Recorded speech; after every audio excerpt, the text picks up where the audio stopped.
Halo, assalamualaikum warahmatullahi wabarakatuh. Kembali di channel Ferry Nugroho. Kali ini di sesi podcast kelas 1 kita sudah bersama teman lagi nih.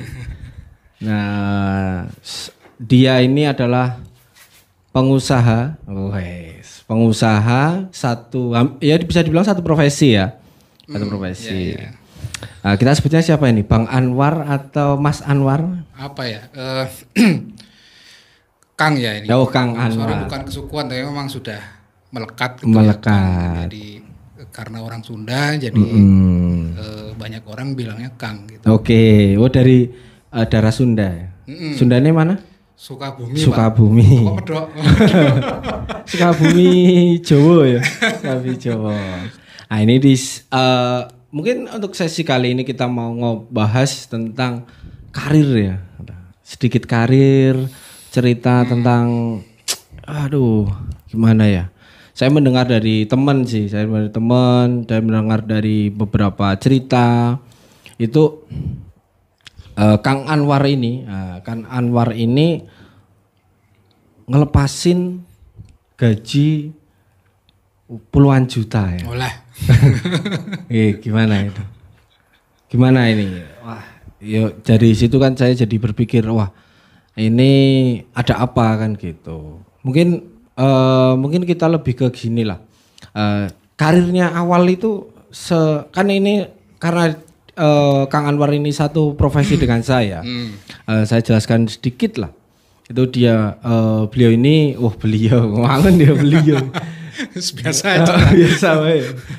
Dia ini kan pengusaha punya vendor sablon namanya Kaya Warna. Ya, Kaya Warna dan dia ini punya brand clothing ya. Clothing brand dengan tema muslim ya. Maksudnya muslim. Tentang apa ya itu? Ya, tentang dakwah visual. Tentang dakwah. Ya, sebelum ke ranah situ mungkin kita akan cerita-cerita karena ini basicnya itu adalah dia itu pegawai yang bisa dikatakan kalau untuk kita, untuk saya lah, jangan kita lah, untuk saya sendiri itu pegawai yang sudah mapan, yang bekerja di salah satu BUMN lah. Nah mungkin BUMN apa, terus bagaimana ceritanya kan gitu. Jadi kita pengen kulik lah di situ seorang Kang Anwar ini karirnya dari awal. Kita langsung aja lah ke profesi awal kan gitu. Kan sebelum kan ini mungkin di vendor sablon itu kan bukan satu tapi maksudnya baru di tahun 2018. Nah, kan gitu baru mulai si jagung lah. Ya enggak lah, ini sudah mantap lah. Sekali wis panen wis api lah kan gitu. Oke. Mungkin jauh cerita kita mungkin ke belakang dulu ya untuk sebelum memutuskan ke dunia sablon. Nah, dari kisah-kisah teman itu, cerita-cerita teman itu apa ya? Kang Anwar itu kerja di sebuah perusahaan kan gitu. Perusahaan ya kita disebut saja di bank lah. Nah, gimana sih awal karirnya kok yaitu dari bank itu lebih ke di situ. Sebelumnya ini di bank mana dulu nih? Oh, boleh nyebut merek nih? Enggak apa-apa. Nanti gitu. Nanti ada sensornya nanti. Jadi biar kita lepas gitu loh, maksudnya ceritanya lepas. Sebetulnya malas sebetulnya ngomongin masa lalu ya. Soalnya saya tuh pengennya move on gitu. Nah cuman oke lah. Demi jadi, channelnya ini oke lah. Jadi maksud saya gini. Ke belakang sedikit. Makanya tadi saya di awal saya bilang dia berani melepas gaji puluhan juta. Bisa katanya 25 juta gitu ya. Kita sebut gitu ya per bulan ya gitu. Saya bilang sih ya bodoh lah. Kalau mungkin pakai logika kan gitu. Gitu. Ya makanya ke cerita dari awalnya itu gimana sih bisa kerja di bank kayak gitu. Oke. Bismillahirrahmanirrahim. Assalamualaikum warahmatullahi wabarakatuh. Waalaikumsalam warahmatullahi wabarakatuh.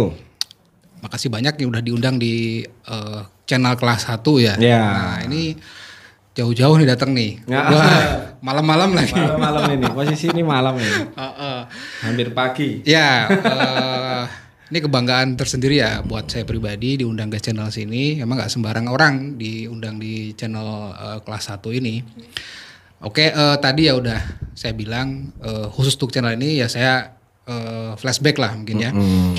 Dulu sebelum memutuskan untuk menjadi ya kita bilang tukang sablon kali ya. Ya satu profesi ya. Karena memang tukang sablon ini juga bukan hal yang apa ya. Mungkin orang banyak mencibir apa sih tukang sablon gitu kan. Nah oke lah mungkin. Teman kita dulu awalnya saya itu sebelum di sablonan di vendor itu. Di vendor. Sebelum mendirikan kayak Warna Studio, jadi saya itu di sebuah perbankan BUMN ya. Plat merah, sebut saja Bank Indonesia. Bank Negara Indonesia lah. Oke, gitu kan. Oke, BNI. Jadi sebetulnya udah bank yang kedua. Jadi saya kerja itu. Sebelumnya swasta di Bank Niaga dulu. Di tahun 2007 2008 kalau salah saya. 2007 2008. Jadi saya lulus kuliah itu langsung bekerja di sana. Terus kemudian pindah ke Samudra Indonesia di perusahaan perusahaan forwarding kapal ya. Jadi muatan batu barang tambang dulu sana. Kemudian keluar dan bisnis batik waktu itu sama istri online di Facebook. Berarti sudah punya istri ya? Ya, waktu itu setelah keluar langsung menikah. Setelah keluar dari Samudra Indonesia. Oke. Gitu kan, langsung menikah karena ketemu istri dulu di Jakarta di bank juga gitu kan. Oke. Satu profesi berarti ya? Ya, satu profesi. Sama-sama pegawai bank. Bankers juga, bankers. Satu kantor? Enggak, cuman pernah satu pendidikan dulu kan. Oke. Gitu, satu pendidikan. Terus kemudian tahun 2010 kecelakaan Pak. Kecelakaan apa? Kecelakaannya ya saya bantu temen supaya bisa masuk kerja di perbankan. Dan saya joki teman saya ini ternyata saya yang masuk berarti perusahaan itu. Bentar.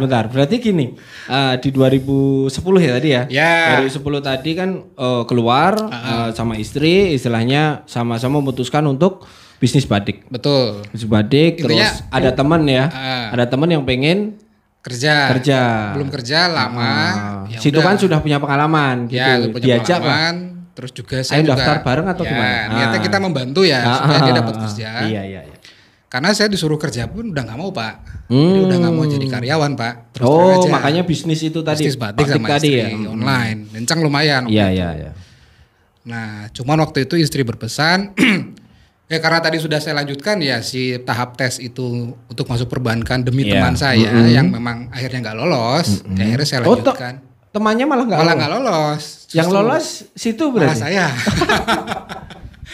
Karena kan kalau psikotes kan bisa contek-contekan nih kiri kanan. Tapi ketika interview kan kita pribadi masing-masing. Nah itu yang menjadi penilaian. Penilaiannya lebih ke di situ ya. Ketika berarti nggak lolosnya ketika interviewnya. Karena kan 8 tahap tuh Pak. Jadi, tesnya ada 8 tahap untuk masuk ke perbankan itu. BNI waktu itu kan. Dilelah saya lolos. Saya nggak mau tuh ngambil BNI itu karena maksudnya nggak mau? Ya nggak mau, pokoknya nggak mau jadi karyawan lagi.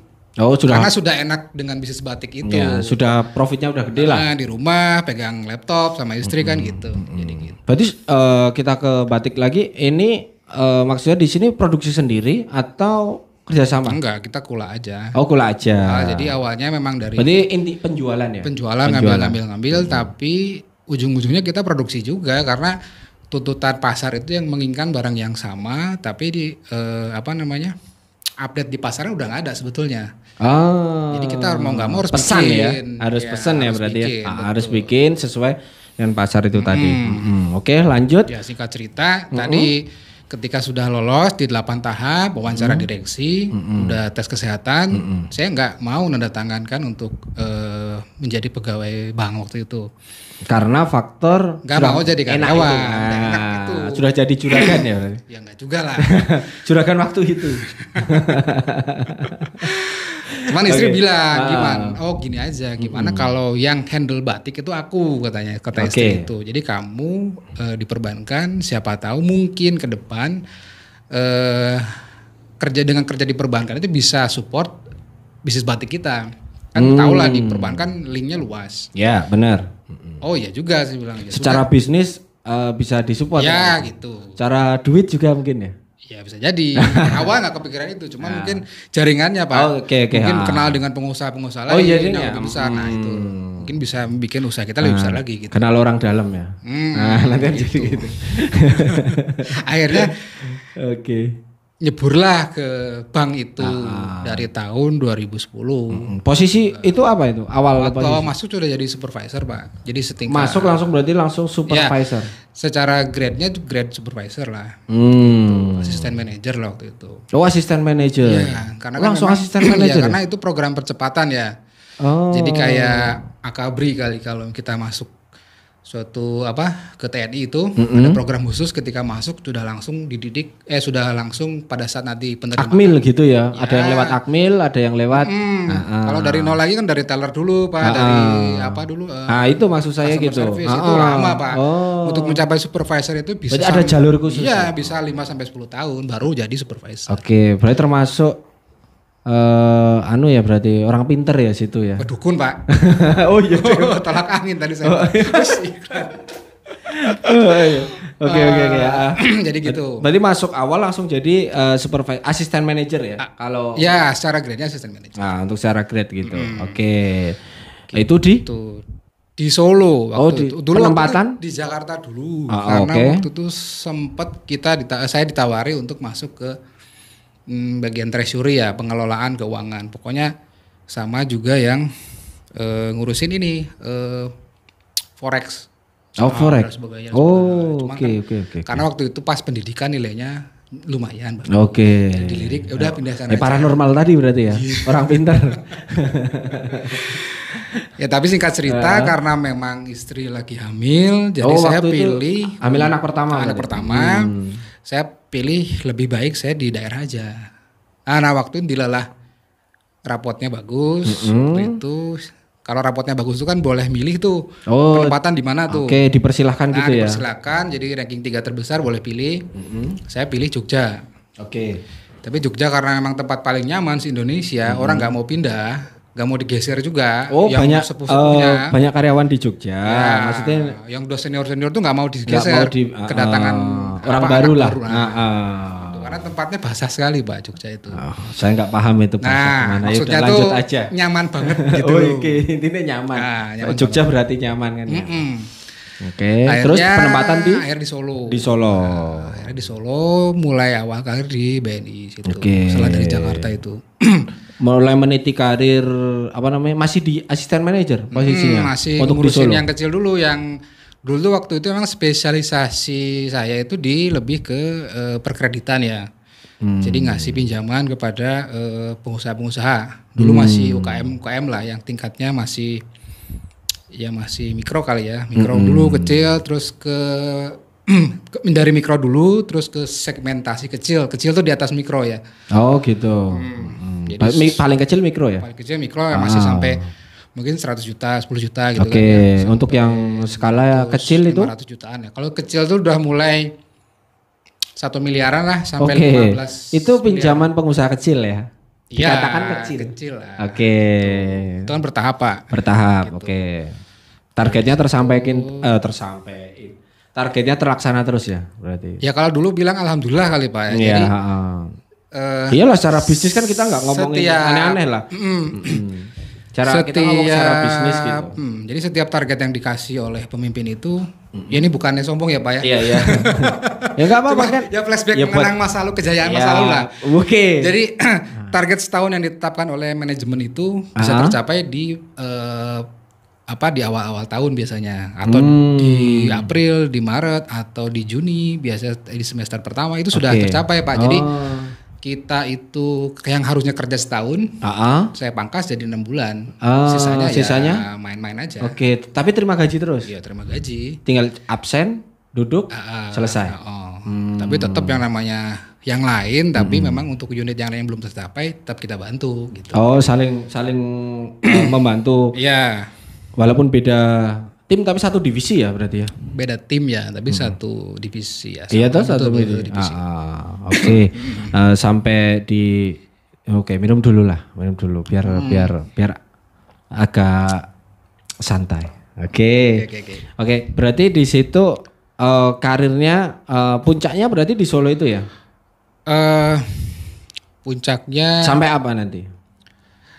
ya sebetulnya kalau boleh dibilang puncak, beberapa kali dapet apa ya namanya reward ya. Maksudnya gini, yang harusnya normal orang itu naik jabatan standarnya 2 tahun sekali bisanya, atau memang 5 tahun sekali udah naik jabatan, naik grade lah.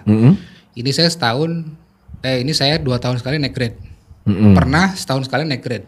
Oh, setahun sekali? Pernah 1 tahun 2 kali naik grade. Maksudnya 2 kali naik jabatan. Naik grade. Berarti grade itu jabatan ya? Kalau di grade itu apa ya? Mungkin bintang kali ya. Oh, oke. Pangkatnya lah gitu. Gitu. Itu di Solo. Di Solo. Oke. Sampai terakhir itu di Solo menjadi senior manager di commercial business banking. Jadi senior manager komersial di segmentasi komersial. Segmentasi lebih atasnya komersial. lagi dari kecil ya. Karena di Solo sebelum akhirnya dipindah ke Purwokerto terakhir. Oh, berarti dari Solo terus nanti pindah Purwokerto. Dipindah atau pindah sendiri? Dipindah. Oh, dipindah. Dipindah. Oke. Itu anak istri ikut? Enggak. Oh, tetap yang tadi udah hamil tadi? Udah melahirkan toh? Udah lama itu. Iya toh, berarti kan maksudnya udah punya anak 2 itu. Oh, udah punya 2. Di Solo itu udah punya anak 2. Ya. Maksudnya proses pindah dari Solo ke Purwokerto, anak udah 2 di Jogja. Di Jogja tetepan. Jogja. Jadi nggak pernah ikut dinas ya waktu itu istri itu, dia tetap di Jogja aja. Oke. Terus nanti terus pindah ke Purwokerto pun ya tidak pernah ikut. Nggak pernah. Berarti cuma bolak-balik ya? Ya, pulang pergi Oke. aja. Berarti untuk proses pindah di Purwokerto itu kenapa itu? Oh, panjang, Dipindahnya Pak. Kenapa? Dipindahnya, wah ini agak-agak politis kayaknya nih. Gak apa-apa. Mungkin biar Aduh. buat kayak orang awam kayak saya itu biar mudeng. Karena untuk dunia-dunia seperti itu saya kurang paham gitu. Jadi gini, singkat cerita tahun 2016 ya. Ketika ya balik lagi, mungkin itu masa jayanya lagi tuh. Jadi mungkin tiap tahun mungkin saya merasa waktu itu saya punya momen di mana saya ada di atas nih gitu, atau memang lagi apa ya, lagi bagus-bagusnya tuh gitu lah. Dari sisi prestasi, mungkin dari sisi apa ya, pendapatan dan sebagainya lah gitu. 2016 merasa mungkin selama ini saya kok kerja di bank ini kok diperlancar ya karirnya, pendapatannya, terus apa-apalah gitu, termasuk target yang didapat gitu loh. Maksudnya kok nggak, ya memang ada kendala, cuman kok dapat mudah teratasi. Jadi intinya tantangan itu sudah terlewati dan next itu tantangannya apa sih gitu loh. Oke. Jadi kayak jenuh. Berarti 2016 itu jenuh. Berarti terus dapat panggilan itu merasa tertantang gitu. Iya. Untuk pindah ke Purwokerto ya. Oh enggak, itu ceritanya masih panjang Pak. Jadi 2016 itu dimana saya merasa kok Allah gampangin banget ya. Kok Tuhan menggampangkan banget. Ya. Jadi ada apa ini, ada apa ini, ada apa ini. Nah di situ saya merasa kosong. Malahan? Iya. Walaupun secara ritual ibadah kita melaksanakan terus gitu loh. Dalam artian ya nggak pernah saya itu dalam arti menyepelekan. Contoh kan saya Muslim, jadi 5 waktu tuh saya nggak pernah insya Allah nggak pernah lewat lah. Iya. Cuman untuk hal itu kok saya merasa kosong ya, padahal Allah udah ngasih semua gitu. Padahal Tuhan tuh udah ngasih semua gitu kan. Apa ya gitu. Cuman waktu entah itu waktu dan mungkin doa itu terjawab ya. Karena kegelisahan itu waktu itu saya dapat project lumayan besar nih. Ya boleh dibilang titipan ya dari atasan. Politis lah. Atasan lagi gitu kan, yang memang dipercayakan ke saya selaku mungkin yang mengeksekusi proyek itu kan. Iya. Tapi di situ saya waktu melakukan pendekatan dengan dengan apa tadi titipan calon apa bilangnya mungkin ya konsumen lah. Iyalah. Nasabah lah. Gitu. Ya nasabah. Debitur mungkin kalau memang nasabah. Okay. Nasabah kredit itu kan sebutnya debitur. Yes. Jadi waktu itu di challenge ya sama atasan lagi tuh, bahwa kamu harus bisa menggolkan ini gitu kan, project ini. Yes. Karena nanti imbasnya atasan tuh bakal marah gitu loh maksudnya. Kan malah iya, karena ini nanti ujungnya ke ya pemerintah juga Pak, dalam arti gitu. Oh, sampai ke di situ ya. Jadi gitu. Urusan yang ruwet ya itu. Ruwet sekali lah. Jadi kalaupun dihitung sebetulnya kalau kita analisa gitu kan. Ya nggak mungkin sebetulnya. Ya oke. Gitu kan. Cuman karena ya udahlah. Terus sudah biasa, nah saya harus bertemu dengan calon nasabah ini kan. Oke, waktu itu kebetulan saya spesialis untuk di nasabah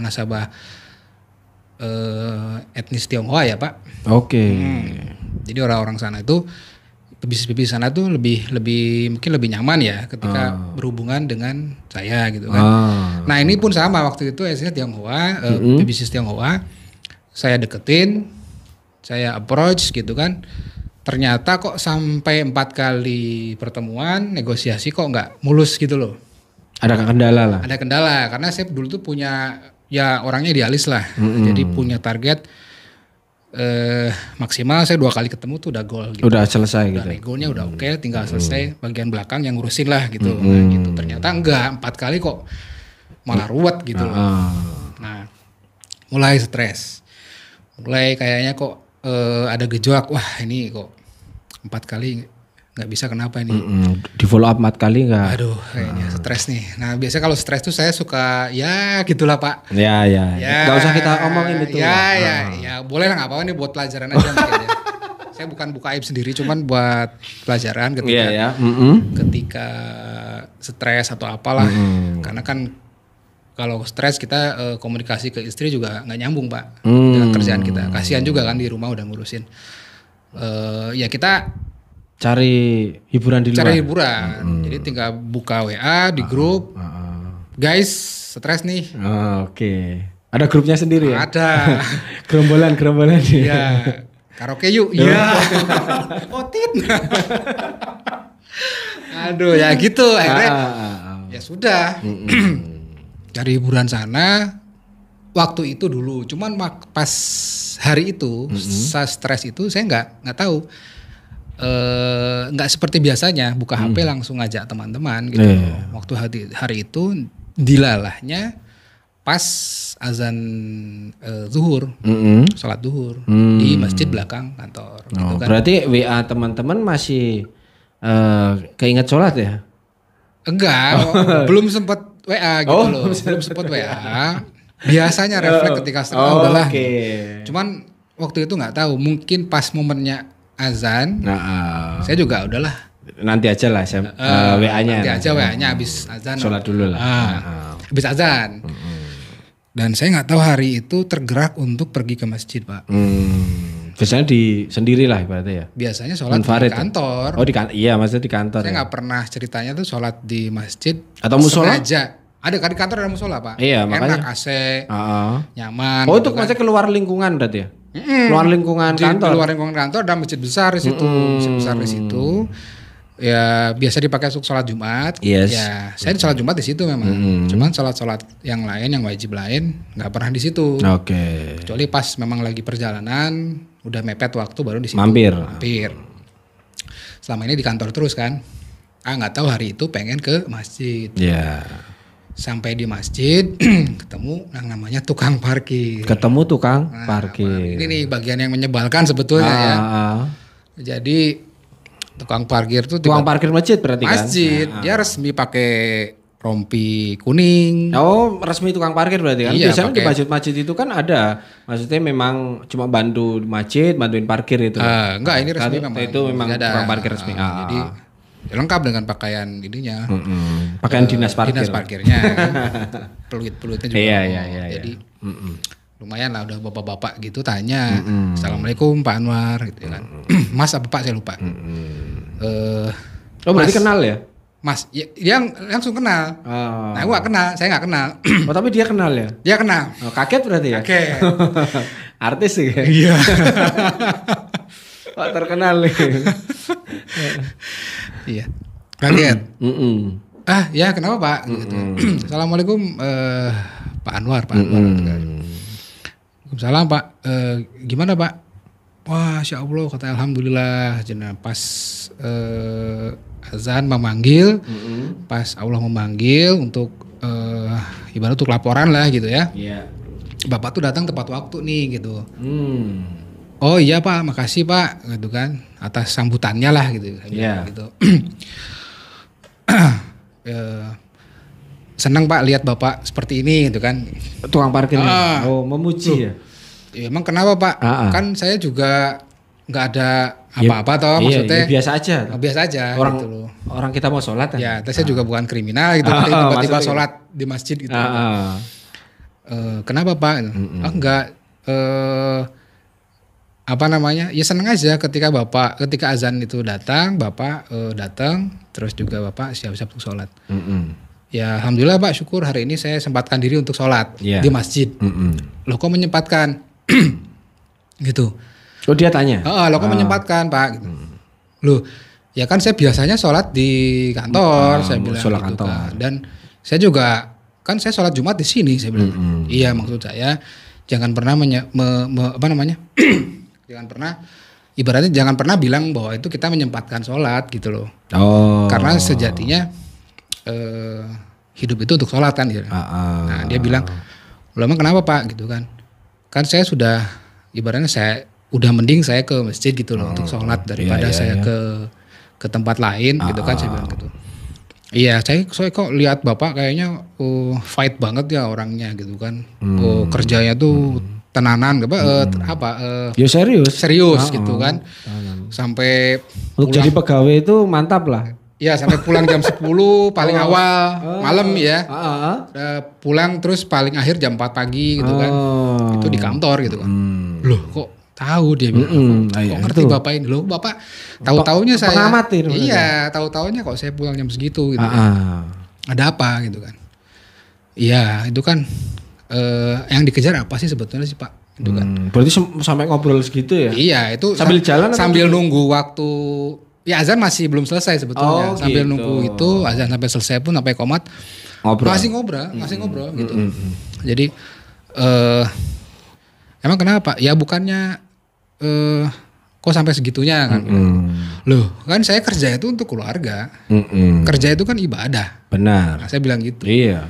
Terus Bapak itu, "Oh, ya Pak," kan gitu. Bukannya bekerja itu adalah menunggu waktu sholat? Itu pertanyaan dari Bapak tadi? Iya, pernyataan mungkin ya. Oh iya, pernyataan. Bukannya bekerja itu adalah menunggu waktu sholat?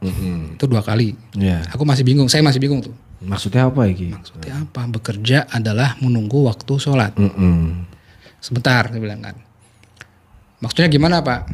Iya, bekerja adalah menunggu waktu sholat itu adalah sejatinya tuh manusia diciptakan sama Tuhan itu hanya untuk beribadah. Kan ada tuh di kitab suci kita tuh Al-Quran tuh. Jadi tidak semata-matanya Allah menciptakan manusia hanya untuk beribadah kepadaku toh. Nah itu. Nah itu dia bilang.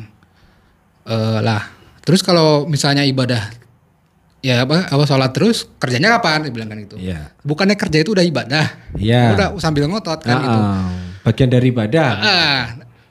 Dia bapaknya bilang iya itu bagian dari ibadah. Bagian dari ibadah. Terus intinya Allah itu menciptakan supaya kamu itu nggak bosan. Beribadah terus, sholat terus. Maka diciptainlah permainan kan. Permainan itu maksudnya biar nggak bosan gitu loh. Permainannya itu berupa ya kita kerja di kantor, kita hiburan sama anak, kita piknik, nah itulah. Jadi permainannya. Nah makanya kan dunia itu hanyalah permainan kan gitu kan gitu. Jadi itu mulai risih ditanya oleh bapak tukang parkir yang nggak kenal, tapi tahu-tahu kenal saya dan terus saya ceramah dan saya memposisikan diri sebagai orang yang arogan waktu itu, yang memiliki jabatan senior manager di perbankan.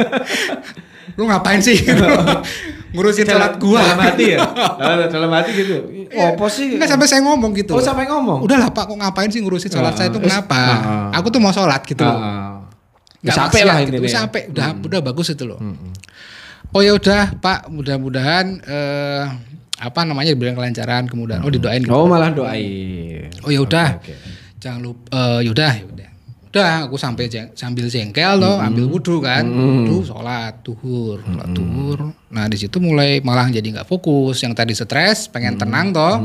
Niatnya memang menenangkan diri malah nggak fokus. Ketika sholat Tuh malah terngiang kalimat tadi. Oh malah terngiang kalimat bapak tadi. Bekerja adalah menunggu waktu sholat. Bekerja adalah menunggu waktu sholat. Terus kayak terhipnotis gitu kan. Iya. Jangan-jangan bapaknya pakar hipno marketing. Nah, gitu toh. Nah, sampai akhir udahlah sampai rakaat terakhir. Masih nggak tenang, sholat lagi 2 rakaat. Oke. Kan? Badiah ya. Terngiang lagi, bekerja adalah menunggu waktu sholat gitu. Waduh, udahlah. Udah sampai gitu keluarlah dari masjid. Ketemu bapaknya. Ngobrol, bapaknya seneng kan. Wah, Masya Allah Pak Anwar sudah mulai tercerah kayak apa? Mukanya udah mulai cerah nih. Wah, aku jengkel kan. Saya jengkel. Alas, ngapain lagi ini bapaknya bilang kan. Jangan lupa ya Pak pakai bahasa Jawa waktu itu. Ampun kesupen nggih Pak, mangke asare nggih. Wah, aduh. Jangan lupa ya Pak nanti asarnya. Sembulah. Enggak tahu lah. Udah. 14 ya? 14. Kan brutu di jalan. Bisa apa sih gitu kan. Udah sampai ke kantor, menunggu. Ya ke kantor tuh jadi masih galau gitu. Ngetik-ngetik lagi nggak karuan gitu kan. Itu nggak tahu waktu itu nggak terbersit pegang tuh calling teman-teman tadi. Nggak jadi.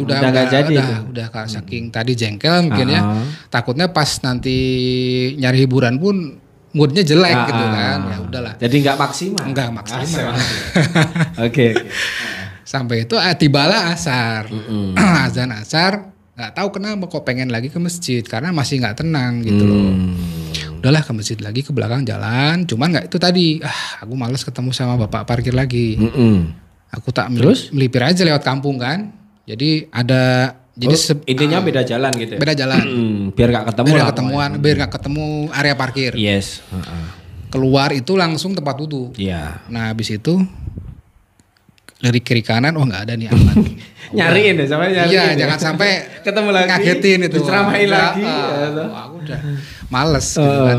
Udah wudhu. Selesai wudhu, balik badan ketemu. Waduh ini ya ampun. Bapaknya cuma ketawa kan, cuma senyum. Cuma senyum aja sampai ngacungin. Nyapa lah. Ya sambil kayak tangannya gini sinyal gitu kan.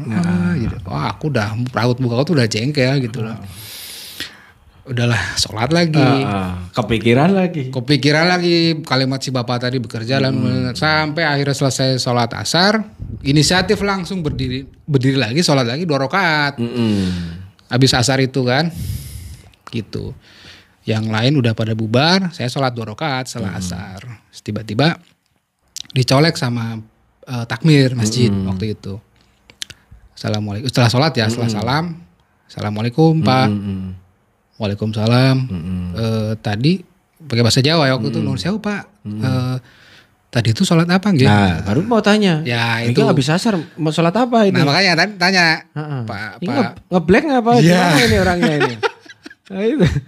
Mungkin saking apa ya?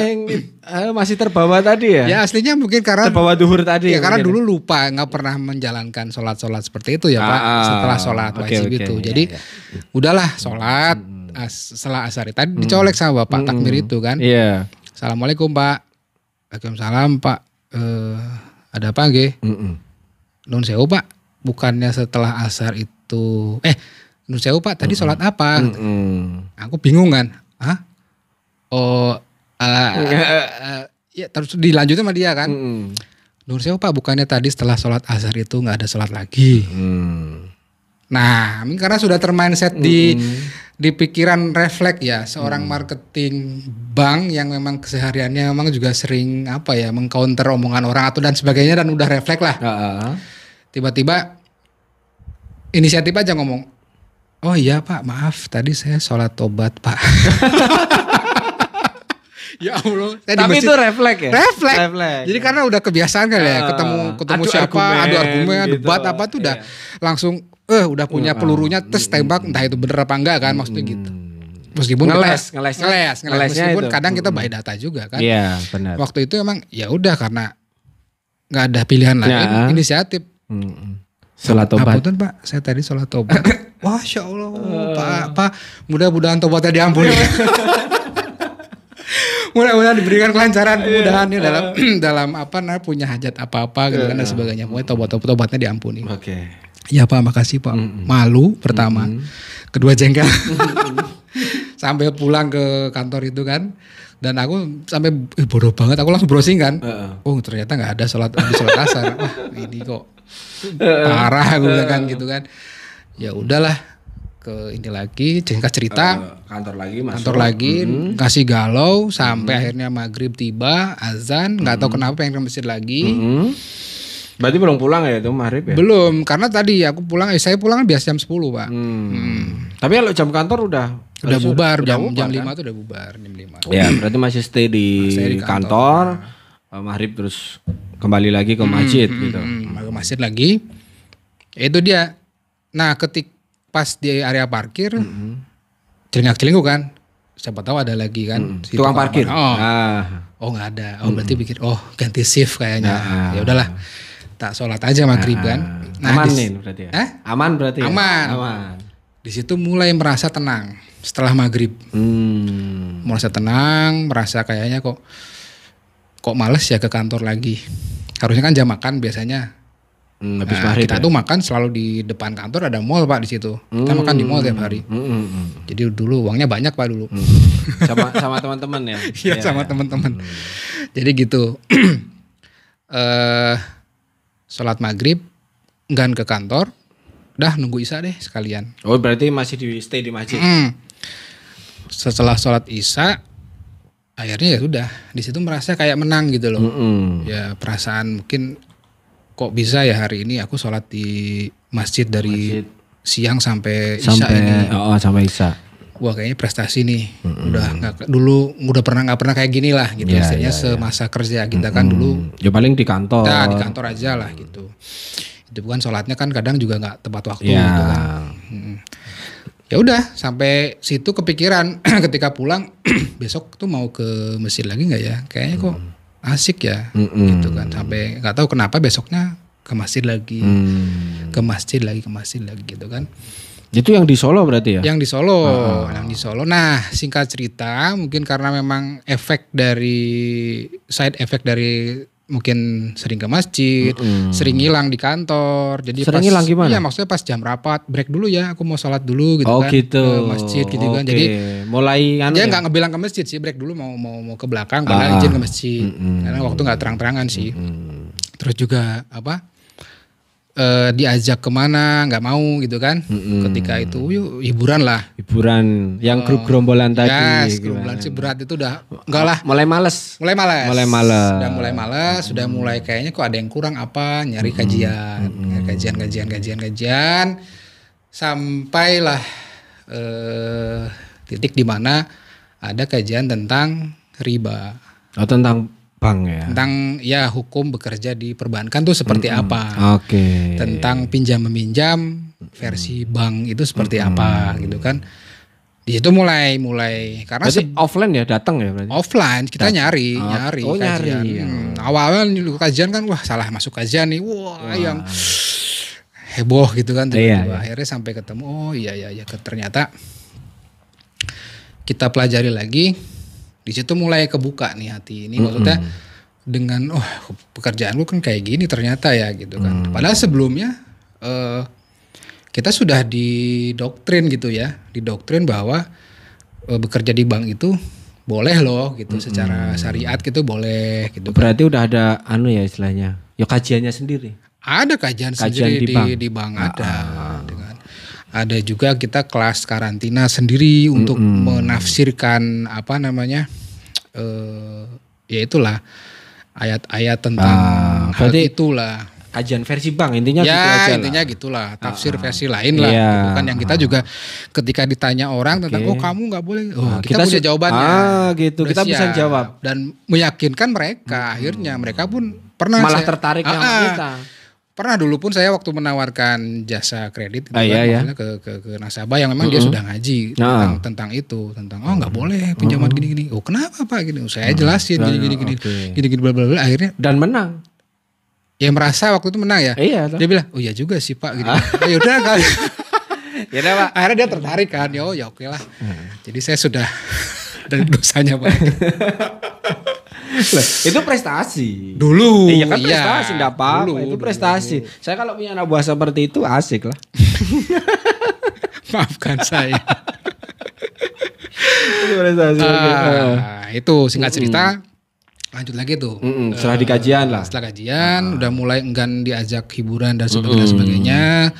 Sampai suasana kantor pun juga nggak nyaman. Oke. Bagi pribadi kan. Jadi ini salah itu salah ini salah. Jadi kan udah tahu ya. Oh efeknya apa ini tentang apa yang dikaji itu. Sampai orang manajemen pun bilang kayaknya Pak Anwar tuh udah nggak asik nih. Oke. Udah nggak asik. Ada apa ini? Jadi teman-teman manajemen ya? Iya. Ngerasani. Ngerasani. Wah, surah. PJ. Rasa jak asik-asik ah. Ora asik tenan. Ora royal nih. Akhirnya ada semacam edaran bahwa saya dipindah ke Purwokerto. Berarti kasih surat itu. Kasih surat dan itu nggak sepengetahuan saya. Tiba-tiba langsung ada surat bahwa Pak Anwar kamu pindah ke Purwokerto. Kamu sana sama tim berangkat ke sana. Oh berarti seluruh ya sama tim ya? Ya ada tim terpilih yang dibawa ke sana. Dibawa ke sana. Ya udah di sana kaget kan, campur sedih juga toh karena selama ini yang udah pernah datang ke kajian, ibaratnya lingkungan baru ya. Iya. Lingkungan baru yang sudah pernah yang lagi apa ya? Lagi nyaman-nyamannya. Lagi nyaman-nyamannya. Okay. Kemudian ditinggal pergi. Waduh sakit kan. Wow. Udahlah. Karena tuntutan pekerjaan jadi harus apa namanya? Dimutasi berarti. Mutasi ke sana, pikirku ada apa? Prestasi oke, nggak masalah. Rapot bagus. Kelakuan baik gitu kan. Kenapa dipindah? Ada apa? Mungkin gajinya biar tambah. Ya ada sedikit lah. Nah mungkin itu. Wah ini karena itu mungkin kan itu. Ya dari versi sana kan gitu. Kan kita nggak tahu kan gitu. Dari sana mungkin seperti itu. Ya. Akhirnya dipindah ke Purwokerto. Di tahun 2017 kalau nggak salah. 17. Oke. Di Purwokerto. 17. Sebelumnya tahun 2016 itu saya udah 2016 pas awal sebelum ketemu tukang parkir itu. Awalnya sebelumnya saya udah memutuskan untuk resign sebetulnya karena jenuh. Alasannya jenuh. Oh lebih ke jenuh ya. Jenuh, pengen bisnis gitu kan. Iyalah jenuh sudah terima uang banyak kan gitu toh. Mau ngabisin juga bingung kan gitu.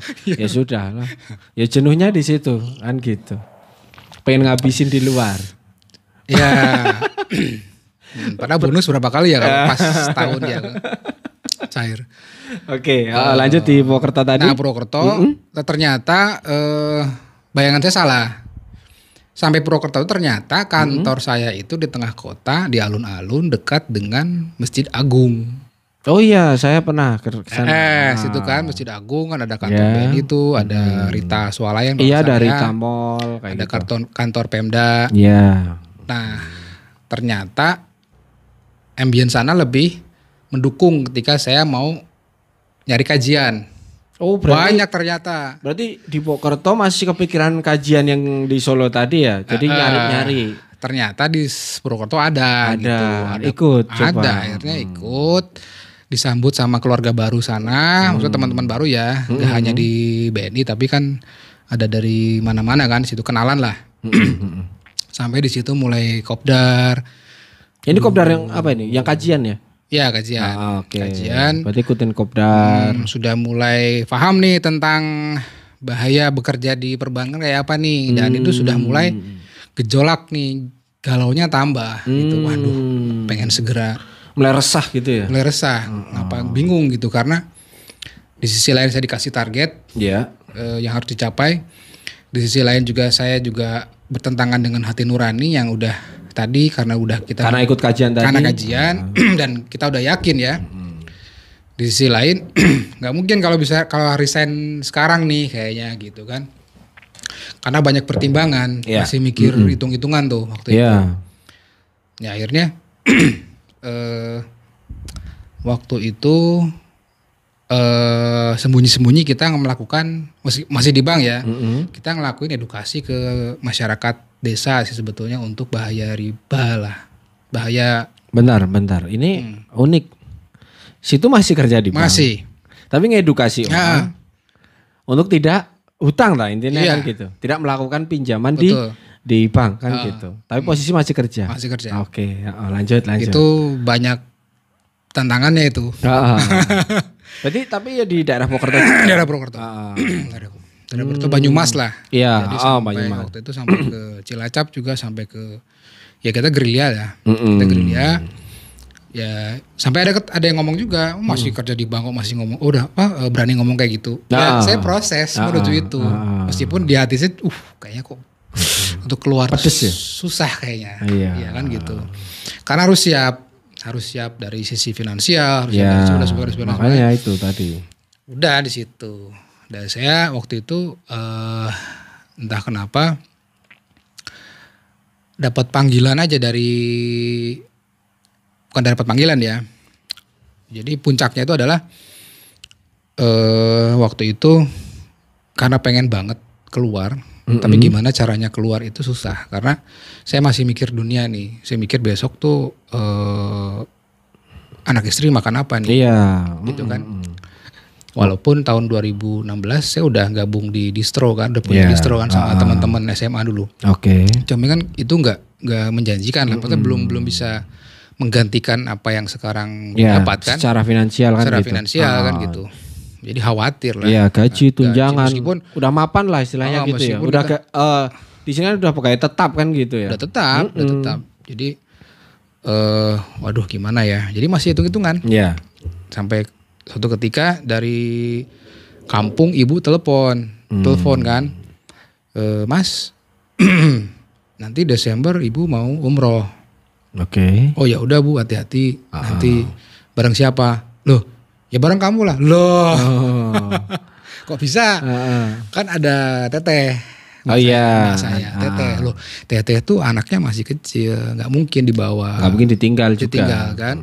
Kedua, ada kakak, ada masku. Duh, mas tuh tahun depan tuh haji. Ngapain umroh? Nah, gitu kan. Terus sama siapa? Ya sama kamu lah loh. Iya. Desember itu bagi rapot perbankan itu. Jadi aku harus bantu teman-teman untuk bisa mencapai target yang ditentukan lah. Loh bukannya udah target, udah tercapai. Sudah waktu itu alhamdulillah sudah tercapai sih untuk Purwokerto itu. Sudah tercapai. Jadi ya tadi itu ritme kerjanya kan, gitu ya kerja 6 bulan dibayar setahun lah istilahnya cuman gitu. Ya itu dia tetap bagi unit lain yang belum tercapai kita tetap bantu saling tolong menolong gitu lah dalam kepeminjaman. Oke. Gitu akhirnya waduh pencapaian target tadi Desember tuh waduh ya udahlah gitu kan. Gimana lagi yang namanya ibu udah minta gitu ya udahlah. Cuman masih bingung waktu itu kan harus bayar DP untuk umroh. Nah, karena udah tahu kan penghasilan itu sumbernya dari mana nih. Kalau aku bayar DP, saya bayar DP pakai uang yang sekarang didapat dari kerja di perbankan. Saya udah ngerti hukumnya ini. Nah, hukumnya udah ngerti nih. Waduh, udah tanya sana sini, ustaz sana ustaz sini gitu kan. Sampai waktu juga WA siapa Sabtuari ya. Oke, Mas gini kalau pakai uang ini gimana? Rasa mangkat wae kon ibumu mangkat dhewe. Loh, piye tuh? Aku ngeyel. Jawabannya itu. Ngeyel aku tuh. Aku kue gitu dusta. Enggak tahu mungkin masih nyimpen gak WA-nya. Iya. Intinya gitu. Jadi kayak ya udahlah aku pakai dulu lah uang yang ada kan. Oke. Uang ada buat DP sampai ketika itu bulan November intinya mau pelunasan lah. Pelunasan untuk segera berangkat umroh itu kaget. Aduh, belum ada buat pelunasan nih. Tapi ya itu dia. Karena bismillah pengennya umroh. Karena awalnya kan belum semangat tuh. Tapi karena kesini baca literatur tentang umroh. Akhirnya ditelepon tuh sama bironya, ditelepon. Mas umroh diundur jadi bulan Januari karena satu hal cuaca. Dan bonus ada ke Turki. Wah, semangat kan. Waduh, Wiki ada ke Turki nih. Ya udahlah, akhirnya mulai ngumpulin uang kan. Tapi itu tadi masih gelisah, uangnya kok masih. Nah, waktu itu nggak tahu, mungkin rezeki yang tidak terduga-duga kalau kita memang pengennya berubah, pengen dapat rezeki yang mungkin lebih berkah. Bismillah, saya doa. Waktu itu ada event besar waktu itu yang akhirnya saya dapat pesanan. Waktu itu saya masih waktu itu masih udah jadi broker kaos, bikin kaos. Terus saya lempar ke vendor-vendor lain. Nyambi ya, Pak? Nyambi lah.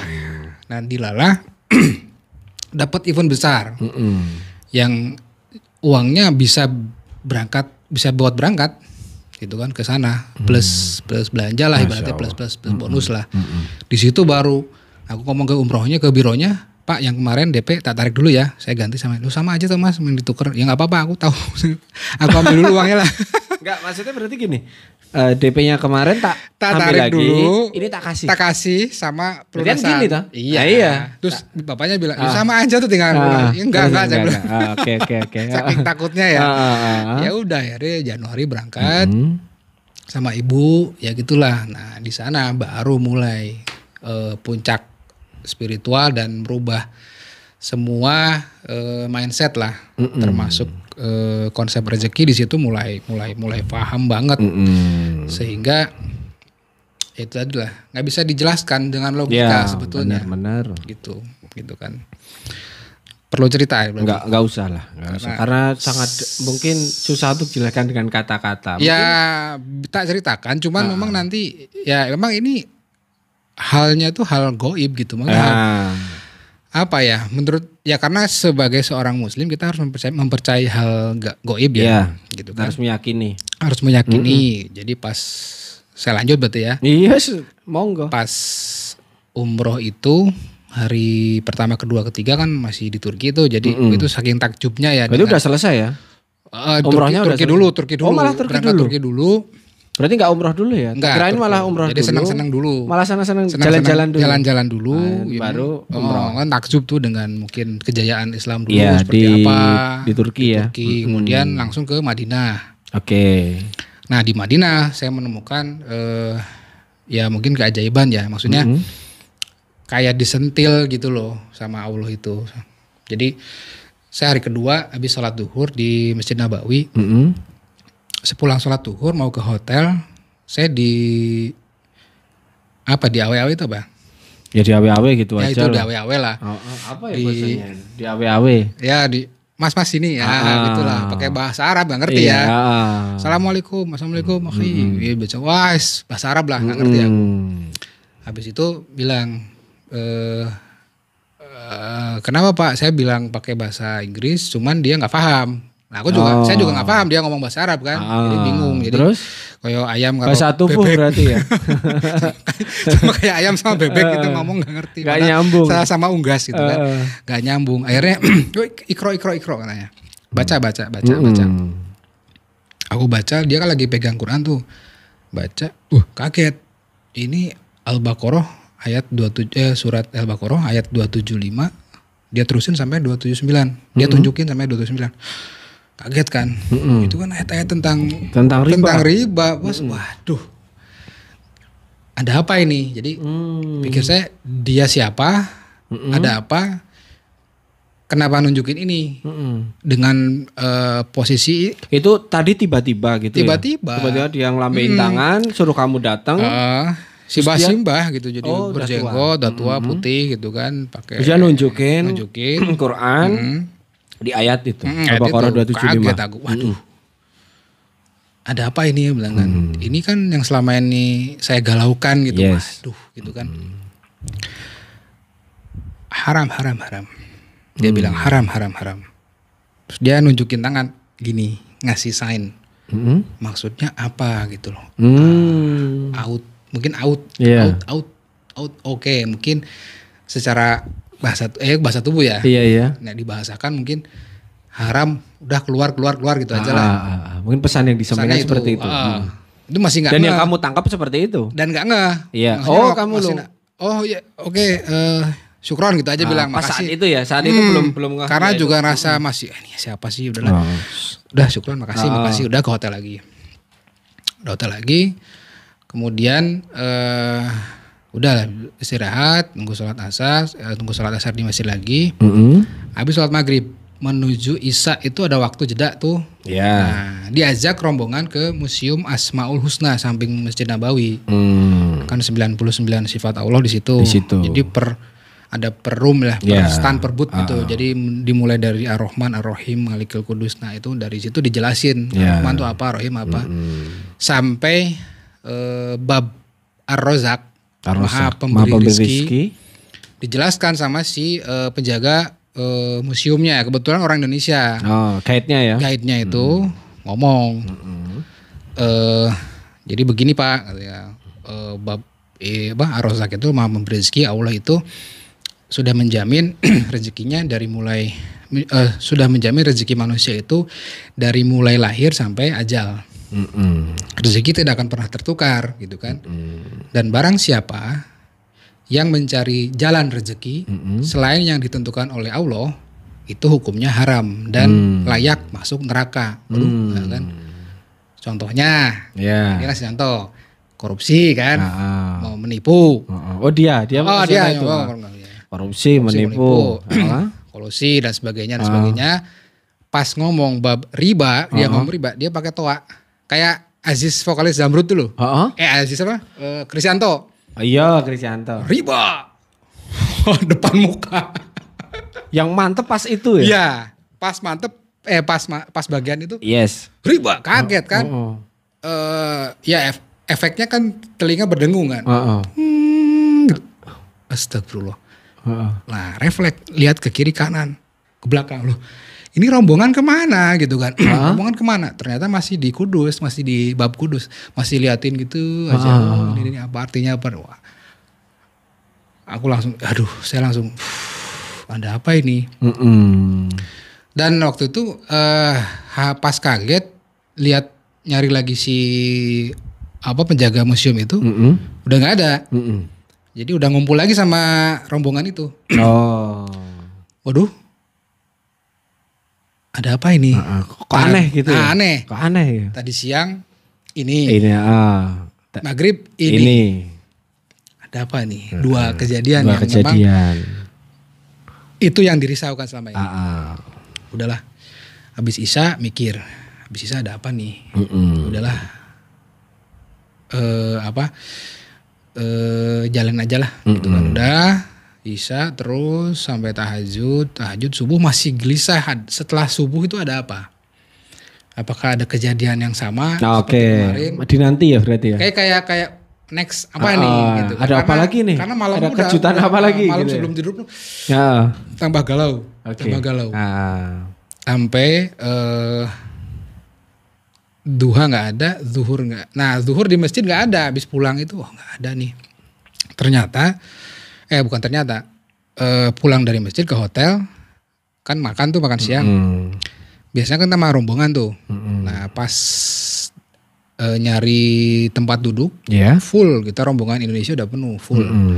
Rombongan satu inilah, tuh kloter ini udah full. Nyari ada di pojokan kosong, satu bapak-bapak. Ya wibawa lah gitu kan. Kayak siapa ya artis lah gitu. Tahu orang Indonesia juga berarti? Enggak, waktu itu saya mikirnya ini pasti orang luar. Orang gitu.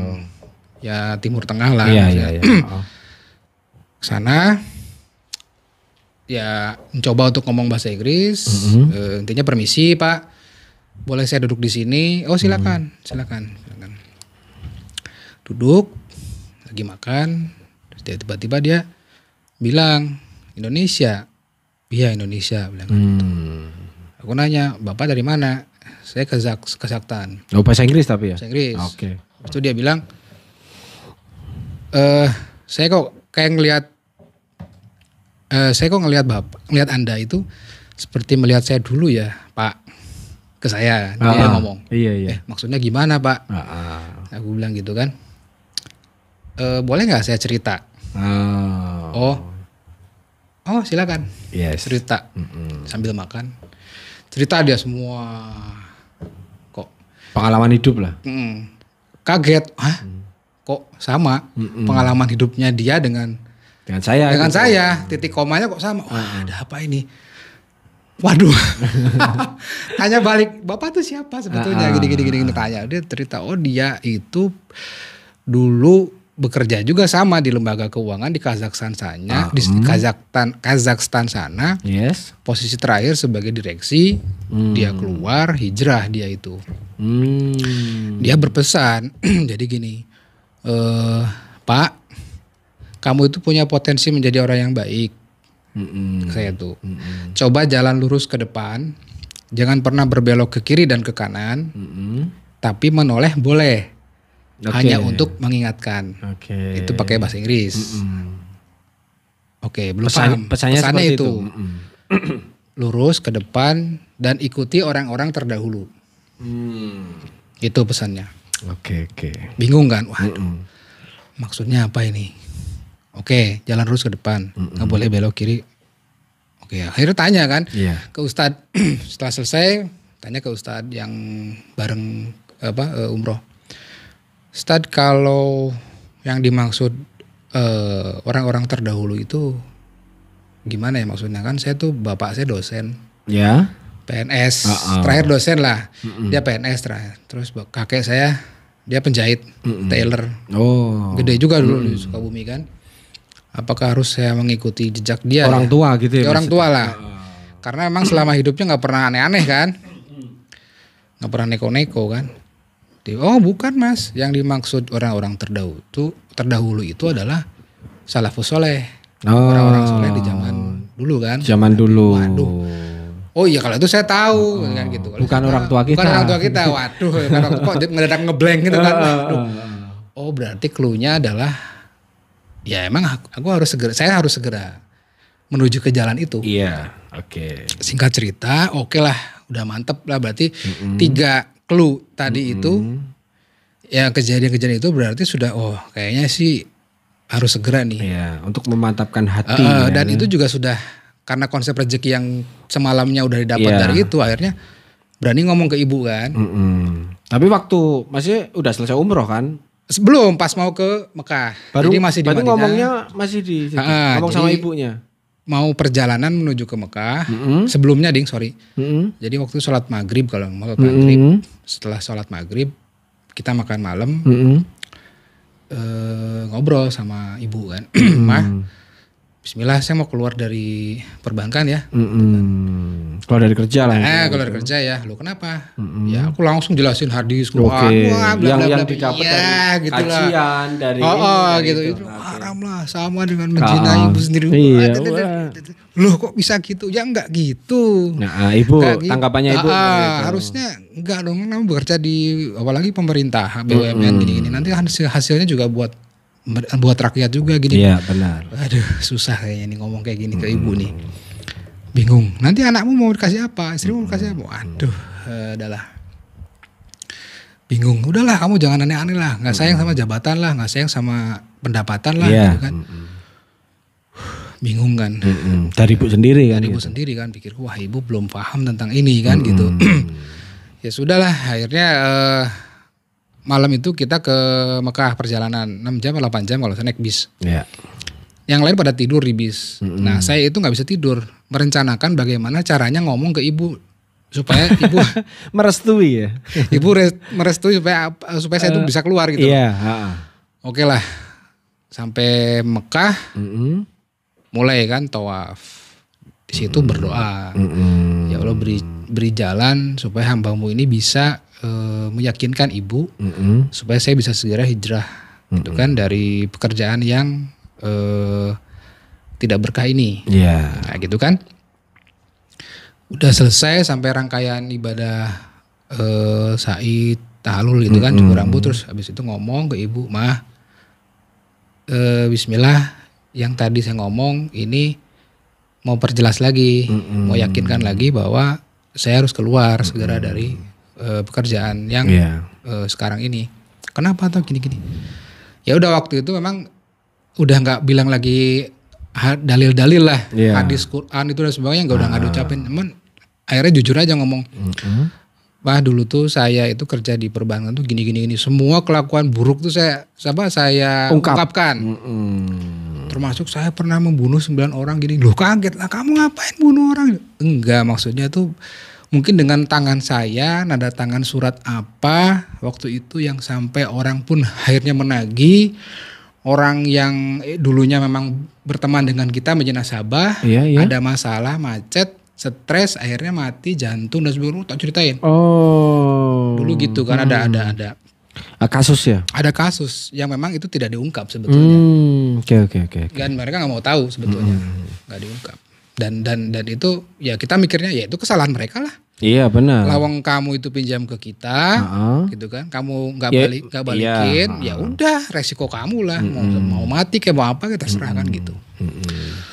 Gitu kan? Jadi, oh masa sih kamu kerjaan gitu? Iya, yang lain gimana? Sama, cuman nggak ada yang berani ngomong, gitu kan? Berarti ibu mulai terbuka. Yang bener kamu, masa aku bohong lah itu tuh Ka'bah aku bilang. Ngapain aku tuh bohong? Di sini ya? Oh, terus kamu besok mau ngapain? Pertanyaan. Balik lagi anak istri mau makan apa? Tuh percaya toh, aku bilang percaya aja. Kan rezeki udah ditentukan pertama. Kedua, kan mama tahu sendiri saya itu dari kecil senangnya tuh nyari uang sendiri. Apapun yang saya bikin itu jadi uang. Oke. Ya, maksudnya orang rumah tuh tahu bahwa saya tuh kreatif gitu loh. Gitu. Suka bisnis lah dulu suka bisnis dan apapun yang dibikin tuh jadi uang gitu. Entah itu ya pendekatannya gimana, suka jualan, suka gitulah. Ya intinya suka jualan, suka bisnis gitu. Kecil-kecilan lah. Kecil-kecilan dulu tuh. Tapi menghasilkan. Oke. Ya udah percaya aja lah gitu kan. Bismillah. Oh ya udah kalau gitu mama ikhlas. Wah, di situ puncaknya tuh nangis. Peluk terus cium kaki ibu kan, terus nangis, berpelukan lah kita tuh syahdu malam itu. Udah plong di situ malam itu, plong tidur enak, doa enak dan sebagainya. Setelah umroh, pulang kan? Saya pulang ke Indonesia. Pulang ke Indonesia, baru bikin surat resign. Surat pengunduran diri. Ke bank itu. Kaget kan, tiba-tiba, ini maksudnya apa? Kok suratnya nggak jelas gini ngambang gitu loh. Jadi saya berniat untuk keluar dari perbankan karena Allah. Simple ya. Simple. Udah gitu aja karena. Simple. Tapi sebelum tadi kan ibu lah izin istri enggak ini? Nah itu dia. Istri itu sudah berapa kali dibilangin toh. Oh berarti sebelum umroh itu. Cuman ya. Sebenarnya udah sempat ngobrol-ngobrol gitu ya. Cuman ya itu dia. Belum ngena karena istri kan juga belum ngaji ya. Ketambah istri kan mualaf. Jadi pengetahuan tentang keilmuan Islamnya kan belum banyak lah gitu ya. Dan kajian juga belum tersentuh sebetulnya kan karena mungkin lingkungan juga kan gitu. Dan saya juga dulu sebagai seorang suami mungkin kurang bertanggung jawab ya, maksudnya untuk memberikan asupan keilmuan ya, harusnya kan memang sebagai seorang suami itu dia memang mengajarkan dia wah banyak lah itu tentang sedangkan waktu itu kita masih duniawi banget gitu mikirnya. Dan sempat kontra. Berarti tetap gas terus ya berarti. Gas terus. Untuk apa namanya pengunduran diri itu di bulan apa itu berarti? Bulan Februari karena umroh Januari 2018. Februari majukan pengunduran diri. Ditulis karena Allah gitu. Karena Allah. Masya Allah. Itu sempat ditanya terus pimpinannya gimana ini? Ini apa ini kan gitu. Ya itu saya jawab setelah resmi keluar. Jadi itu menjadi pertanyaan sebetulnya. Terus berapa kali itu 2 kali kalau nggak salah ditunda lah, maksudnya bukan itu udah diminta untuk Bu jangan keluar dulu, tunggu tahun 2019 karena ini PR teman-teman masih banyak. Nah padahal yang saya tahu kalau pekerjaan saya udah selesai kan gitu. Udah selesai. Target saya udah terpenuhi. Udah aman. Cuma tinggal cair lah. Suruh bantuin teman-teman gitu ya. Untuk aja. Target di tim lain gitu ya. Tapi kalau tanggapan dari teman-teman gimana ini? Ketika keluar, kan otomatis kalau pengajian mungkin teman-teman kan kurang tahu kan gitu toh. Karena langsung ke HRD apa ya itu? Iya, ke regional dulu sini. HRD regional sini, terus ke pusat. Kan gitu ya. Respon teman-teman gimana? Ketika udahlah keluarin, wah si Anwar Ya keluar biasa, nih. goblok, bodoh. Bodoh banget sih, ngapain sih keluar udah tahu ini Posisinya enak udah gitu. mau. Waktu itu kan sempat di Pinang sama pusat. Di Pinang tuh di Berarti naik jabatan lagi. next karena udah ada yang minta dari pusat. Gede lagi duitnya berarti ya. Nggak tahu. Nggak tahu. Oke ya. Ya meskipun ini orang yang dulu satu tim belum tahu nih. Oke. Tapi orang pusat sempat nelpon waktu itu, Mas besok di Jakarta ya. Gini. Ya, aku belum pernah ngomong ini, baru ngomong di sini. Baru ngomong di sini. Ada waktu itu orangnya udah meninggal sekarang. Oh, orangnya itu. Orang udah yang nelpon itu tadi. Itu udah meninggal. Baru tahu. Nah itu ditahan dulu Mas, tahun depan 2019 ya keluar. Enggak, saya bilang enggak mau, harus. Pokoknya harus bulan ini. Harus segera. Bulan ini berarti. Ya harus bulan ini. Berarti di Maret itu ya. Oke. Oke lah, nego lagi bulan Juni deh. Semester 1 kan kita mau bagi rapot nih Bang. Biar bagus dulu rapotnya. Iya. Enggak deh, harus. Pokoknya harus keluar. Gitu. Ada apa tuh Karena ada apa tuh sebenarnya sih? Mendesak gitu ya. Keluar. Ada apa sih? Enggak. Saya tuh mau kebelet bisnis lah ibarat gitu. Nah, oke. Alasannya karena ada bisnis. Padahal udah ada bisnis. Ya, udah ada clothingan itu. Clothingan itu ya yang sama teman-teman SMA tadi ya. Teman-teman SMA udah ada.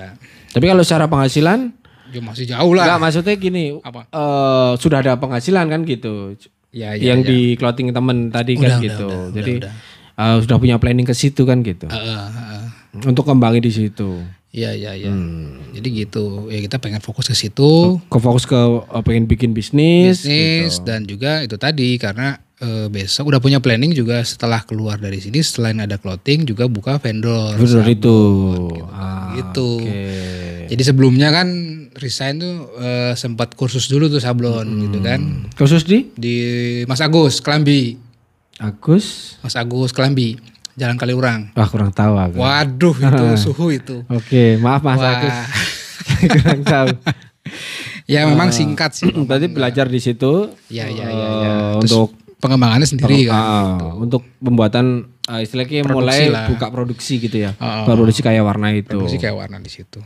Udah dari situ udah selesai. Ya udah akhirnya mau gimana lagi ya, sudah karena udah keputusan akhirnya bulan Maret, karena kalaupun tidak ada keputusan secara undang-undang ketenaga kerjaan di perusahaan itu, bila mana surat resign sudah diajukan, maka bila dalam waktu 1 bulan belum ada tanggapan dari pimpinan gitu ya, pimpinan maupun dari pihak SDM, HRD itu sudah resmi keluar. Oh, berarti sudah dianggap keluar lah. Itu sudah ada peraturannya dengan segala sendiri. Konsekuensinya, maksudnya nggak dapat bonus, ada tunjangan, nggak dapat bla bla bla bla bla gitu kan. Gimana perasaannya melepas itu semua? Ya saat itu nggak kepikiran berat sih, memang awalnya malah berat. Plong ya berarti. Plong. Berarti plong ya. Plong banget. Jadi ketika keluar dari kantor pun seperti kayak di film-film tuh, melihat kantor belakangnya, terus melihat nafas tuh lega banget gitu loh. Nah itu ada kejadian lagi. Setelah resign, setelah dijelaskan tuh ke pimpinan bahwa Bu, jadi karena inilah. Akhirnya karena ini dia juga, kalau emang sudah keputus seperti itu nggak bisa ditawar lagi. Ya sudah. Saya tunggu Ibu segera juga. Mungkin jalannya entah siapa atau seperti apa. Semoga Ibu bisa bareng-bareng.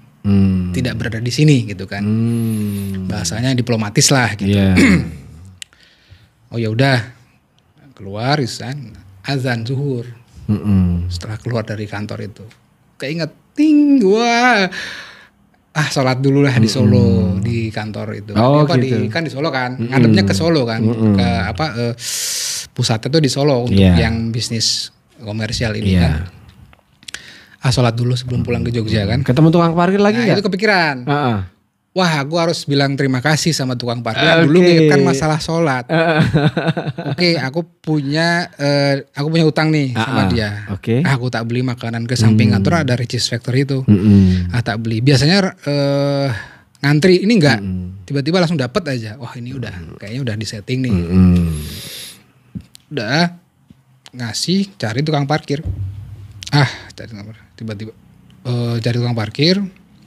Kok nggak ada ya? Oh ya udah ada tukang parkir lain kan.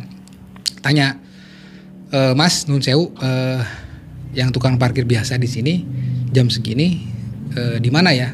Orangnya gitu ya. Bapak yang agak gendut, jenggotnya seginilah, putih terus sepuh gitu. Pakai baju dalamnya lurik, luarnya rompi parkir. Oke. Yang mana ya Mas? Yang biasa Pak di sini ya bilang kan. Aku sih terakhir ketemu berapa ya setahun lah kali ya bilang. Setahun setengah kali ya udah gak ketemu. Gak ketemu orang itu ya. Gitu. Wah suwe Mas. Nah yo ora ono Mas. Gak ada tuh Mas. Ciri-ciri orang seperti itu. Ciri-ciri yang kamu sebutin tadi tuh gak ada Mas di sini. Iya. Yang bener Loh dia tuh kok ngeyel. Kamu tuh kok ngeyel tuh Mas katanya. Iya. Nah yang ini aku kenal, tukang parkir kenal. Oke. Kok ngeyel tuh aku udah 9 tahun di sini nggak ada yang tukang parkir kayak gitu. Wah bener. Tuh nggak percaya. Udah tanyain ke takmir. Tanya ke takmir yang dulu pernah negur aku tuh. Pernah negur saya tuh. Saat sholat itu tadi. Pak Nur Sewu nggih, tukang parkir yang biasa jaga di sini gini. Nah, ciri-cirinya ini? Di mana ya Pak itu? Yang mana Mas? Salah nggon mungkin katanya. Maksudnya salah tempat kali. Maksudnya gimana Pak? Ya kayaknya sih yang Mas sebutin tadi di Masjid Prambanan kayak lo Mas. Yang depan itu. Masa aku kan sholat di sini kok. Aku nggak ngerti kok itu katanya. Enggak bilang. Iya. Enggak di sini kok, saya masih ingat. Oh kenapa tuh? Enggak, saya mau ngasih makanan ini. Loh tenane enggak ada Mas es tuh enggak ada. Langsung sih mulai merinding Mas. Waduh. Terus siapa gitu kan. Waduh mulai bingung kan. Iya. Ya udah deh Pak, ini makanan buat Bapak takmir. Wes tak kasih. Dah habis itu setelah resign kita terus pulang ke Sukabumi ke kampung kan ketemu ibu. Oke. Cerita jadi udah resign gini. Oh ya syukurlah mudah-mudahan dapat yang. Respon saudara gimana respon saudara? Wah ya ini saudara. Berarti kakak gitu loh, teteh, kakak gitu. Awal. Saudara deket lah, ya, pelan-pelan diomongin sih. Pelan-pelan diomongin, tapi mereka masih setengah hati sih kayak ini. Aduh, anak ini aneh. Dari dulu aneh. Emang dari dulu emang beda sendiri. Di keluarga tuh paling beda sendiri. Ya saya ini. Cuman ini tambah aneh. Cuman ya lama-lama paham lah. Cuman ya paham masih mereka juga masih melakukan itu gitu loh. Maksudnya mereka ada hubungan dengan perbankan gitu kan. Tapi ya sudahlah. Pelan-pelan gak bisa dipaksakan. Akhirnya inisiatif ketemu Ustadz yang dulu pernah umroh bareng. Cerita tuh. Ustadz alhamdulillah saya udah keluar dari perbankan. Oh alhamdulillah, masya Allah, mudah-mudahan diberikan kelancaran, kemudahan dan istiqomah karena itu kan. Tapi ada satu pertanyaan nih, ada beberapa pertanyaan yang harus disampaikan dulu pas umroh terkait dulu pernah cerita gitu kan. Apa nih gitu kan? Cerita tuh ketemu tukang parkir, ketemu 3 orang yang di Madinah gitu kan. Proses yang aneh lah gitu. Yang menurutku itu tuh kok aneh gitu kan. Dia ketawa kan. Senyum lah. Mas. Alhamdulillah kamu tuh beruntung Mas gitu kan. Beruntung kenapa Pak?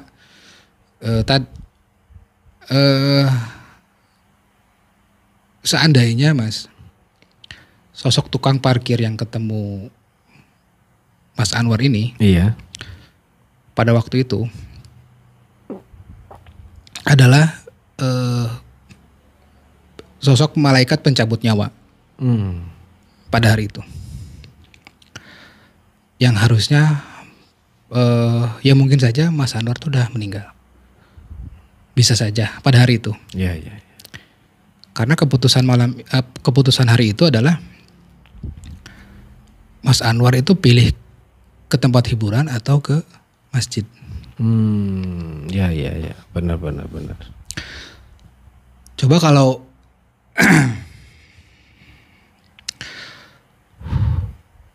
Coba kalau pas itu aku coba pas itu saya ke tempat hiburan, mungkin udah nggak ada, udah meninggal,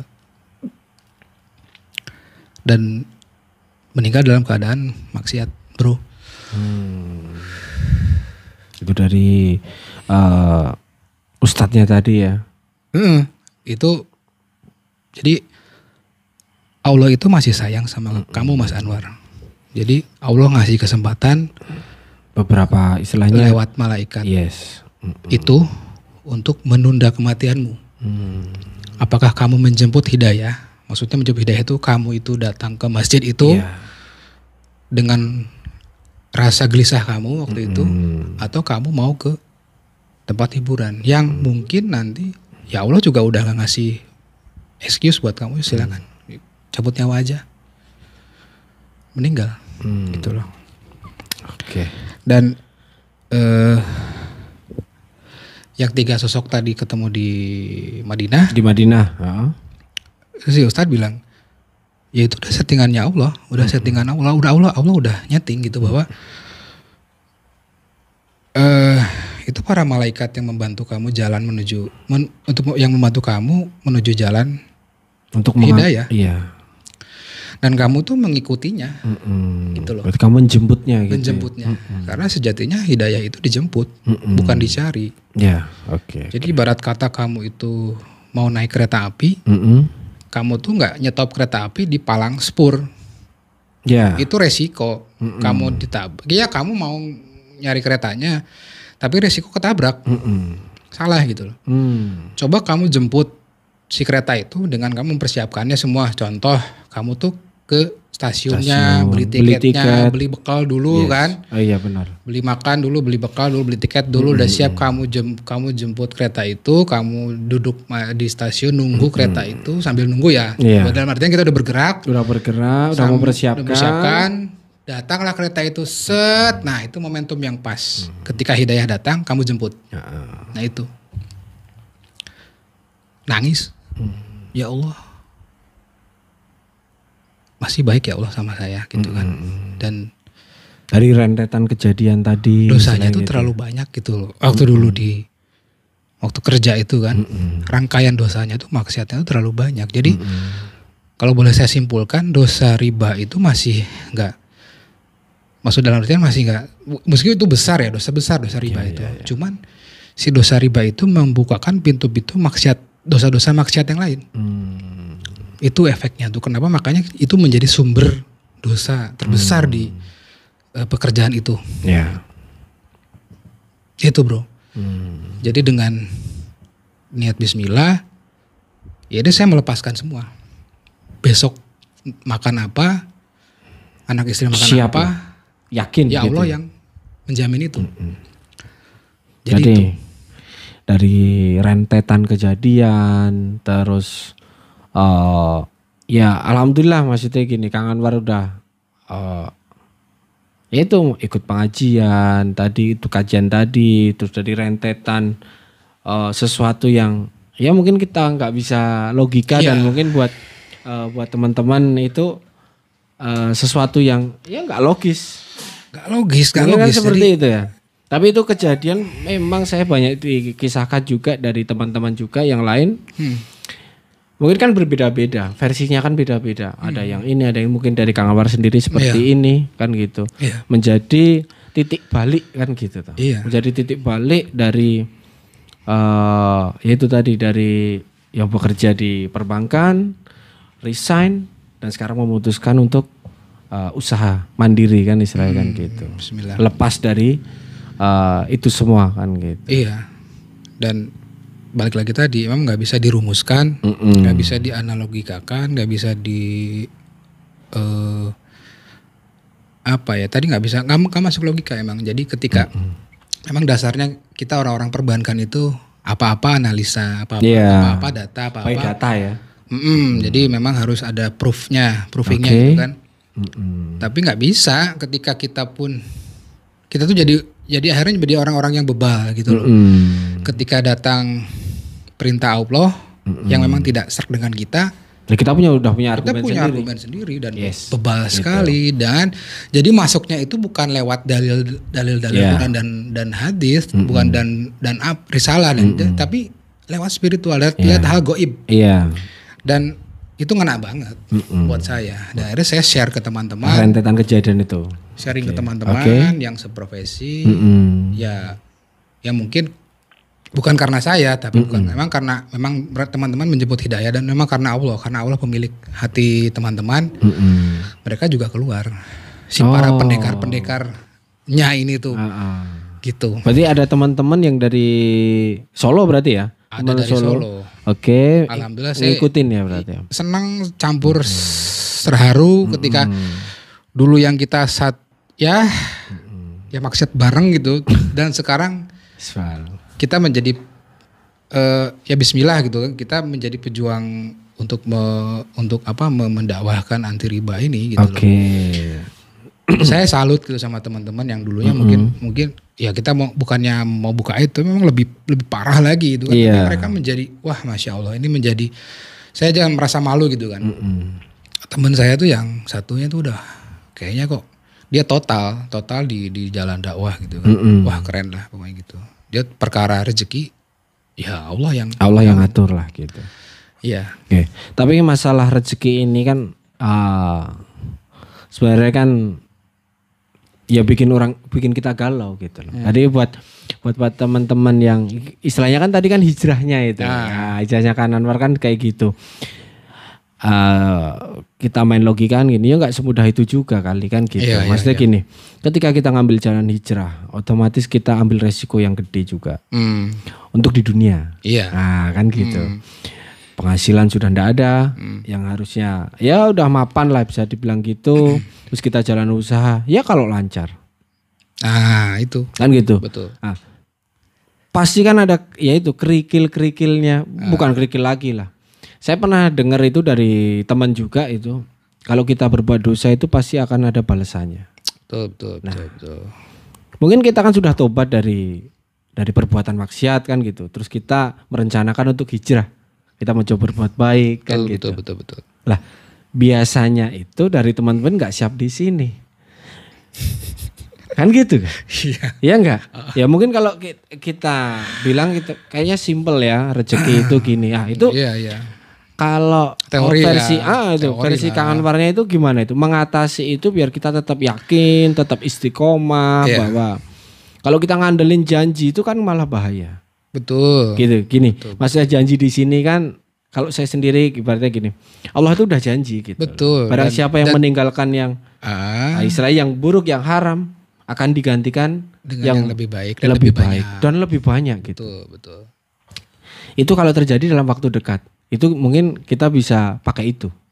Nah kan gitu toh. Nah, kalau kita dibalas dulu gitu loh. Kita dibersihin dulu gimana itu? Gimana untuk menyikapinya itu? Atau mungkin perjalanan di Kang Anwar ini mungkin agak sedikit berbeda di setelah hijrahnya itu gimana ini? Untuk menjadikan tadi kita tetap tetap istiqomah, tetap di jalannya. Ya mungkin tadi kan kayak kamu boleh menoleh kan gitu. Tapi kan nggak kembali ke jalan itu. Hanya untuk mengingatkan. Yes. Nah, maksudnya di situ. Jadi untuk mengatasi itu gimana? Secara pribadi kan gitu. Cara pengalaman ini. Pasca hijrah tuh terus terang aja. Pahit bro, pahit. Nah kan gitu. Pahit. Oke. Kayak semua teman-teman yang hijrah ya. Hijrah itu benar-benar meninggalkan sesuatu yang buruk karena Allah ya. Jadi bukan karena hijrah resign dari pekerjaan yang tidak berkah sebelumnya kemudian ganti lagi ke pekerjaan lain. Itu kan bukan hijrah tapi resign ya. Tapi ketika kita bersungguh-sungguh untuk tadi meninggalkan satu hal yang dibenci sama Allah, ya itu kita itu benar-benar disayang Allah dengan cara Allah karena sayang sama kita ya kita diuji gitu kan. Diuji bagaimana kamu tuh setelah hijrah itu bisa balik lagi ke yang dulu apa memang kamu mau jalan terus ke depan nih gitu kan. Yang mungkin bisa dibilang diuji keistiqomahannya gitu. Pahit memang setelah hijrah itu jangan mengharapkan bahwa dan menafsirkan ayat-ayat Allah itu setelah barang siapa yang hijrah di jalan Allah maka Allah akan menggantikannya dengan yang lebih berkah dan lebih banyak. Lebih banyak kan gitu. Ya memang jangan langsung diartikan secara mentah-mentah. Itu ada prosesnya. Dan prosesnya itu panjang. Berliku-liku gitu kan. Jadi ada kontra dulu dari keluarga yang memang itu tadi belum siap dari sisi finansial. Pasti ibaratnya teriak dulu kan. Dari sisi kebiasaan kita yang biasa kita belanja bulanan, kita harus nge-mall tiap minggu. Jadi sekarang enggak. Yang dulu pakai bajunya bermerek yang necis gitu ya. Gitulah. Sekarang eksklusif gitu ya. Cuman pakai kaosan doang, apalagi tukang kaos kan. Iya. Sablon, tinggal bikin sendiri kan, nggak modal ibaratnya nggak modal beli di ini kan. Terus juga ya mungkin jadi lebih berhemat, jadi lebih intinya gini lah. Allah itu karena saking sayangnya sama kita, jadi Allah itu pengen kita tuh bersih, suci di hadapan Allah gitu. Ketika nanti kembali ya. Ketika nanti kembali, ya sudah Allah itu akan mengambil apa yang sudah kita dapatkan dulu dari sumber yang tidak berkah. Seperti saya dulu gitu, jadi awal itu senang, wah ini dapet pesangon nih, dapet tunjangan ini setelah keluar ini kan. Iya. Tapi dan saya tuh kalkulasi dan saya proyeksi gitu loh, proyeksi paling sampai 2 tahun ini aman nih. Kalau nggak kerja tapi udah dapat tunjangannya udah aman gitu loh, udahlah. Wes aman lah. Tabungannya aman gitu. Aman gitu loh. Tapi Allah lebih sayang kita, bukan hartanya. Allah ambil secepat kilat. Nggak sampai 2 tahun, bles uang itu hilang. Habis. Nggak tahu kemana. Nggak tahu. Semua yang yang saya dapatkan dulu dari hasil kerja, zong, nol, nihil. Dari tunjangan-tunjangan wah, tadi. Wis nggak ada. Mobil nggak ada. Terus juga dulu bangunan workshop yang dulu di konsep awal dulu bikin vendornya keren gitu kan, nggak kepake gitu karena hasil yang didapat sebatas konsep. Jadinya sebatas konsep. Ya, jadi udah bikin studio bagus, bikin workshop oke lah. Besok ada pengembangan gini. Sampai minta tolong saudara untuk dibikinin master plan-nya sampai gitunya. Gitu kan. Udah ada blueprint-nya. Udah blueprint-nya. Ya akhirnya ya udah keluarin uang buat bangun itu, tapi ya itu tadi nggak kepake. Akhirnya ada hambatan di situ. Hambatan itu banyak gitu. Maksudnya ketika tadi kita pakai uang modalnya kita dari hasil yang dulu pernah kita dapatkan. Itu tiba-tiba ada aja ketipu ya. Apalagi waktu itu ada pesanan dari asuransi kan. Karena dari awal tuh sebenarnya udah nggak mau kita nerima orderan dari lembaga keuangan ribawi dan juga yang berbau-bau itulah. Oke, berarti kayak warna prinsipnya itu ya? Iya. Nah, gitu. Pokoknya gitu. Tapi ya itu tadi diuji keistiqomahan kita. Ada orderan itu banyak. Oke. Dan waktu itu, waduh. Eman nih ya. Waduh. Piye, cara apa lagi? Wah, sudahlah, tak ambil aja lah gitu kan. Udahlah kerjain aja, Wong. Di situ mulai kita diuji. Ternyata nggak bayar. Ternyata gak jadi eventnya. Ternyata sampai akhirnya nggak. Tapi kaos sudah dibikin ya? Udah numpuk nggak dikirim. Dan lumayan itu menurutku kalau dan untuk bertahan hidup itu tuh udah harusnya sudah cukup. Cuman waktu itu udah ya sudah gitu loh. Akhirnya kepikiran, oh iya ini tuh bagian dari rangkaian dari ujian. Kenapa harus marah? Ya. Kenapa harus kecewa gitu? Ya. Dari secara pribadi memang ya itu tadi prinsipnya kekhawatiran itu kita kurangi karena memang sejatinya ketika itu sudah mantap dengan konsep rezeki pun manusia itu memang diciptakan dengan penuh rasa kekhawatiran kan. Pasti ada khawatir itu. Oke. Cuman tak fokuskan lagi untuk supaya lebih sabar. Tapi di sisi lain kan keluarga enggak. Ya. Istri terus juga orang tua ya. Mertua. Ya kan mungkin mulai terasa atau mungkin kalau setahun pertama mungkin kan belum begitu terasa, tapi nanti tahun kedua yang biasanya itu tadi toh. Dan meyakinkan mereka itu susah minta ampun. Saya ngajak kajian mental, saya ngajak ngaji ini mental sampai ya itu dia kita mau dan memang kuncinya di kita yang memang karena kita harus menjadi orang yang sabar, benar-benar sabar supaya tadi istiqomahnya kan kita nyari istiqomahnya lah sebetulnya. Bukan karena hijrah udah habis itu duduk tenang gitu, enggak. Habis itu sesuai dengan planning kita enggak. Oke. Semua dicuci termasuk itu hati kita. hati kita sampai nangis waktu itu. Wah ya Allah, kenapa kok ternyata memang berat ya.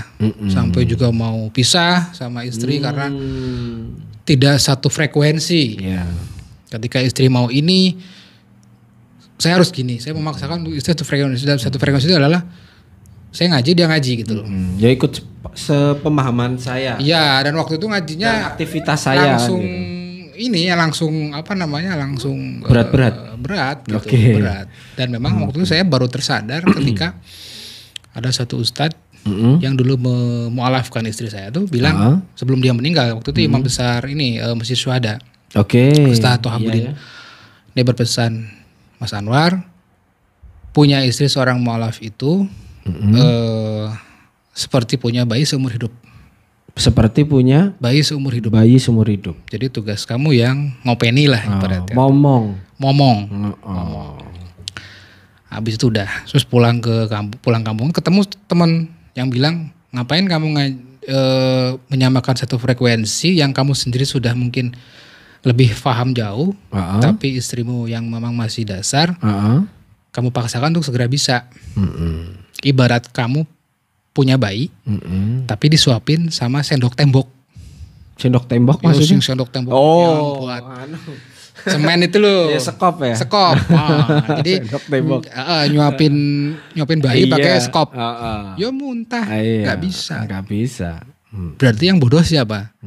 Saya sebagai seorang suami gitu. Akhirnya pelan-pelan, yaitu dengan kesabaran, dengan ya meskipun juga apa namanya, yaitu tadilah gejolak lah ya. Akhirnya juga ya perjuangan ini ada ininya lah, ada ketika kita sudah sabar, akhirnya mulai kerasa. Istri juga sudah mulai satu frekuensi gitu kan, sudah mulai ikut ngaji juga. Alhamdulillah itu. Dan itu adalah rezeki, bro. Itu adalah rezeki yang paling besar menurut saya tuh. Karena rezeki tidak berupa materi aja. Rezeki itu kan sehat. Bertemu dengan orang-orang tercinta, berkumpul. Saya dulu waktu kerja di perbankan jarang ngumpul sama keluarga kecuali Sabtu Minggu. Itu pun Sabtu udah payah karena kecapean. Baru Minggu jalan. Sebenarnya udah stres mau kerja lagi kan.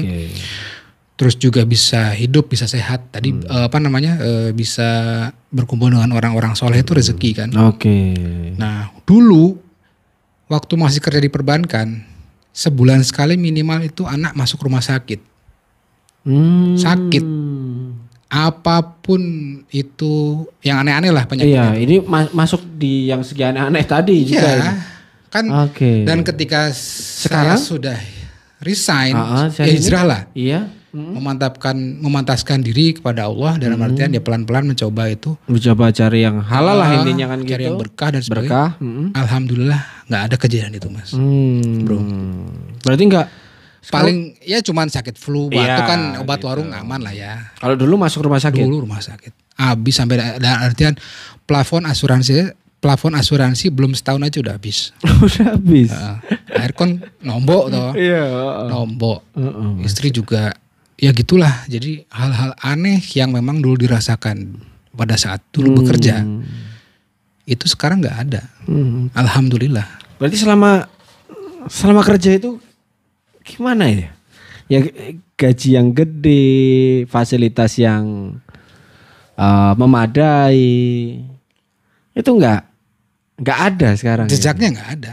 Maksud saya jejaknya ada, Pak. Even baju-baju dulu yang sebagian lah ya, yang dulu pernah dibeli ya dengan harga yang wah itulah, atau juga dalam artian dulu pernah dipakai perang untuk dalam arti perang sebagai pejuang ribawi ya, sebagai marketing seorang bankers, itu sudah kita sedekahkan.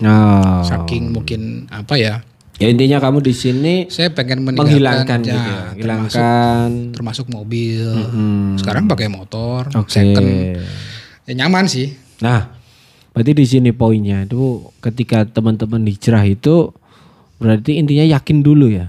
Yakin dulu 100%. Seperti awal niat hijrah.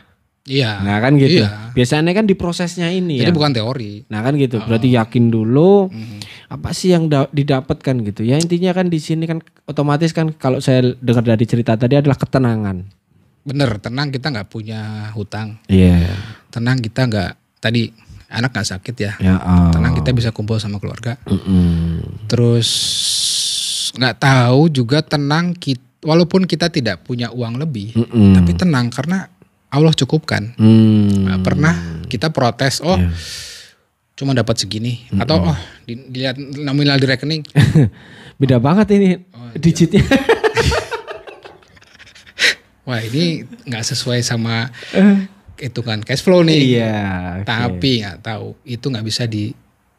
Tapi cukup aja sih ya. Sampai saat ini. Sampai saat ini nggak ada, sampai anak nggak makan, istri sampai nggak makan. Nggak pernah ada cerita. Nggak pernah ada cerita. Jadi bisnis jalan-jalan aja. Bisnis jalan aja. Malah dia disupport lah sama istri gitu kan. Semua. Jadi semuanya sekarang bersinergi. Keluarga juga alhamdulillah sekarang mungkin ya lebih belajar agama lebih banyak ya gitu kan. Itu rezeki. Dulu tuh memang dulu tuh memang menyepelekan ya. Manggil ustazah, manggil apa, suruh ngajarin anak. Gak bisa. Tapi setelah itu semua satu frekuensi. Udah mereka jadi apa ya? Ya itu buat keyakinan itu lebih ke di situ ya. Jadi poinnya juga itu rezeki itu nggak cuma uang, nggak cuma materi tadi. Ya. Istilahnya anaknya jadi nggak bebal kan gitu. Ya betul. Iya toh. Yang tadinya mungkin sama istri tadi ya, istilahnya mau ngaji susah, sekarang lebih mudah. Lebih mudah. Meskipun kita nggak difasilitasi hal-hal yang mewah ya, kayak misalnya mobil atau apa. Ya tapi mungkin dengan apa ya? Istilahnya mungkin itu adalah yang akan kita dapat nggak bisa kalau secara ilmu manajemen, ilmu apa ya, akuntansi itu mungkin nggak ketemu gitu ya. Memang nggak ketemu itu. Pernah saya juga waktu itu ngetes ke teman-teman masih di perbankan sebelum resign. Ini tes-tesan lah gitu. Jadi kita pakai prinsip akuntansi lah. Jadi ketika ini tanya lah kayak misalnya kamu udah berapa tahun sih kerja di bank? Ini lama nggak apa-apa ya. Nah kita udah. Kamu udah berapa tahun sih kerja di bank? 12 tahun, 10 tahun, 20 tahun, bla bla bla. Oke gini, sekarang berapa yang sudah bank kasih ke kamu secara pendapatan? Oke. Jadi pendapatan itu berapa sih selama kamu itu dapat dari bank? Dari kamu tuh kerja di bank tuh berapa sih? Iya. Gitu. Selama 20 tahun. Dikurangi biaya hidup. Terus dikurangi juga sama hutang. Maksudnya, karena itu kan dalam artian apa yang sudah kamu dapat secara aset ya, tapi aset-aset yang benar-benar beli kamu sendiri cash gitu, bukan hutang. Udah dimilikin lah real gitu ya. Kalau hutang jangan kamu itu. Kurangi lagi biaya-biaya yang lain kayak misalnya kamu ini kebutuhan-kebutuhan sedekah atau apalah atau operasional lah. Nah gitu. Berapa sih gitu. Dapatnya taruhlah misalnya dalam dari udah 12 tahun lah misalnya kan.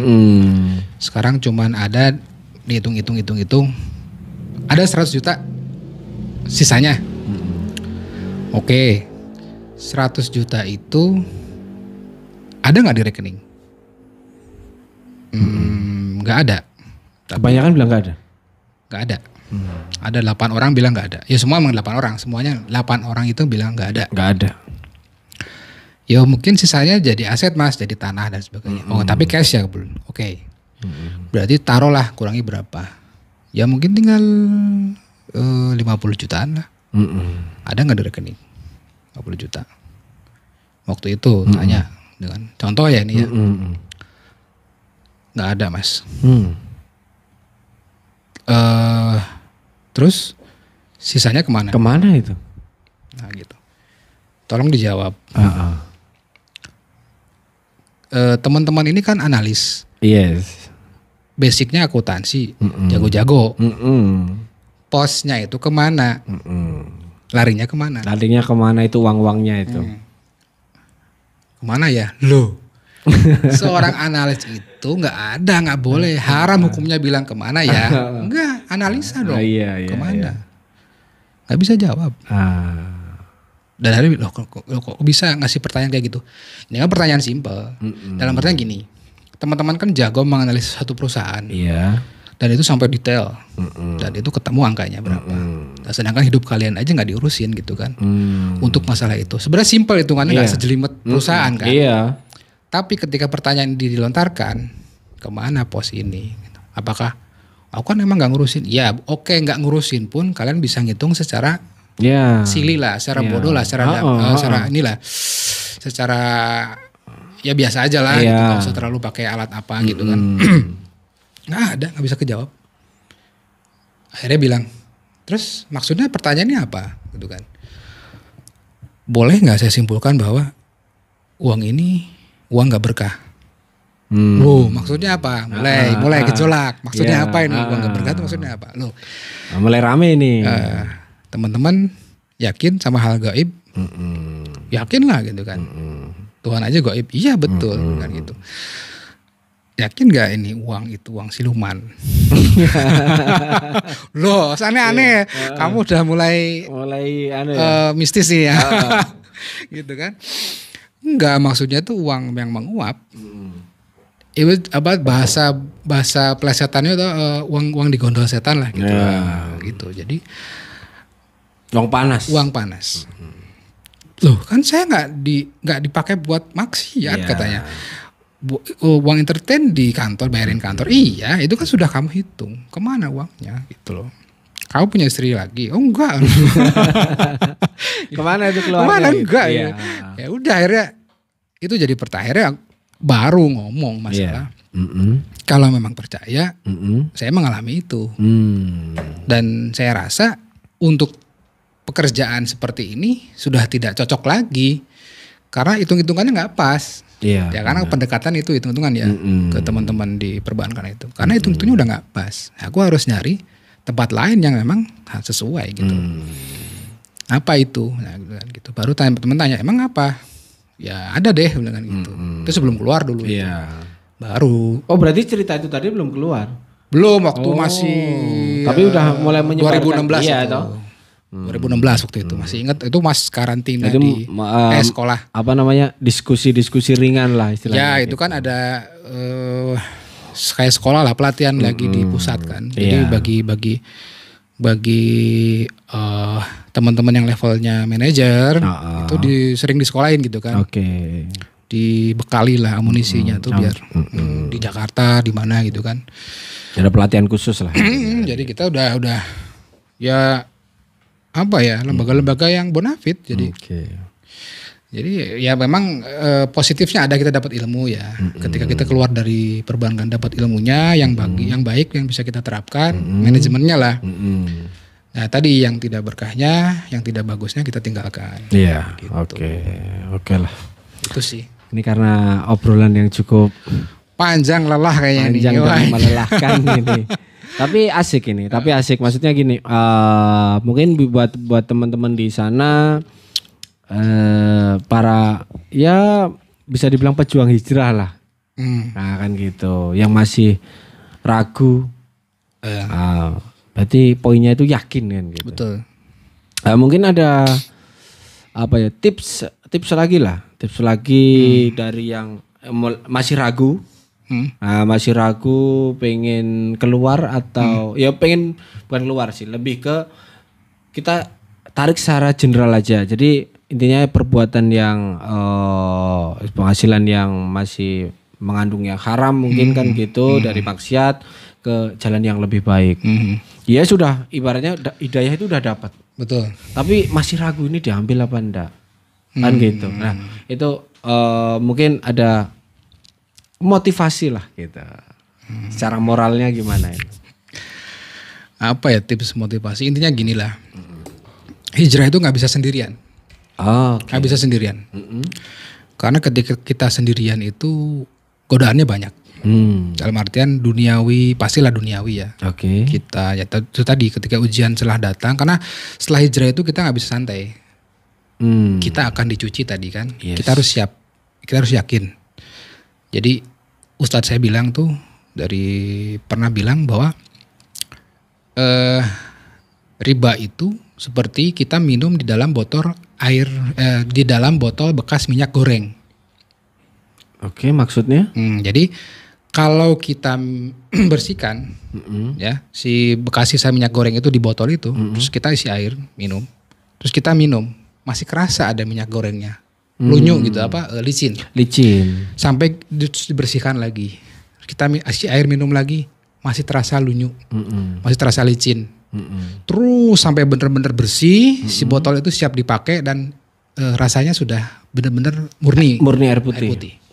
Itu kuncinya ya. Maksudnya di situ cluenya adalah setelah hijrah kita akan mengalami fase di laundry.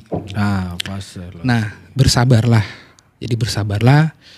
Kita itu nggak bisa mendapatkan sesuatu secara instan. Kita harus memantaskan diri di hadapan Allah bahwa kita itu pengen menjadi insan yang baru lagi. Dan itu tadi, jangan pernah sendirian. Oke, berkomunitas lah. Cari teman-teman yang satu visi, yang soleh. Ikuti kajian, kita itu ya pelan-pelan. Ketika ada masalah tiba, sabar. Kuncinya memang sabar, nggak ada lagi Kak. Karena memang itu, salat dan sabar kan. Kuncinya cuma itu ya. Karena di dalam Quran sendiri kan itu. Jadikanlah salat dan sabar sebagai penolongmu kan. Nah gitu, jadi terus istiqomah. Istiqomah. Cari teman-teman yang satu visi, jangan sampai lolos ibaratnya kita keluar dari jalur itu. Karena hanya teman-teman itulah yang akan mengingatkan kita ke jalur yang benar lagi. Gitu tetap on the track ya. Keep on the track. Keep on the track. Oke. Gitu. Mungkin ini kisah-kisah ini mungkin apa ya namanya ya. Ya semoga bisa menjadi apa namanya? Motivasi moral lah. Lebih ke di situ. Mudah-mudahan. Buat teman-teman semua ternyata istilahnya berjuang untuk melepaskan diri dari sesuatu yang ya baik sebenarnya, dalam arti gini, konteksnya tanda kutip kalau dunia kan gitu. Nah itu baik tapi secara syariat tidak diperbolehkan kan gitu. Ternyata ya berat kan gitu. Jadi nggak semudah mungkin apa namanya, dia tinggal keluar dan sebagainya. Kita harus persiapkan, kita harus mantapkan hati. Oke, mungkin segitu dulu ya. Next kita ngobrol-ngobrol lagi ya. Siap. Ini belum sampai ke usaha ini. Ini baru kisahnya kan gitu. Kisahnya nanti kita akan sambung lagi ke next bisnis apa sih, kan gitu. Dan kenapa nanti memilih untuk bisnis tersebut. Oke, gitu dulu. Insyaallah. Terima kasih Kang Anwar. Sama-sama. Semoga tetap on the track. Oke. Sama-sama juga. Sukses dengan bisnisnya. Amin. Oke, dan sehat selalu. Amin. Oke. Sama-sama juga. Wassalamualaikum warahmatullahi wabarakatuh. Waalaikumsalam warahmatullahi wabarakatuh.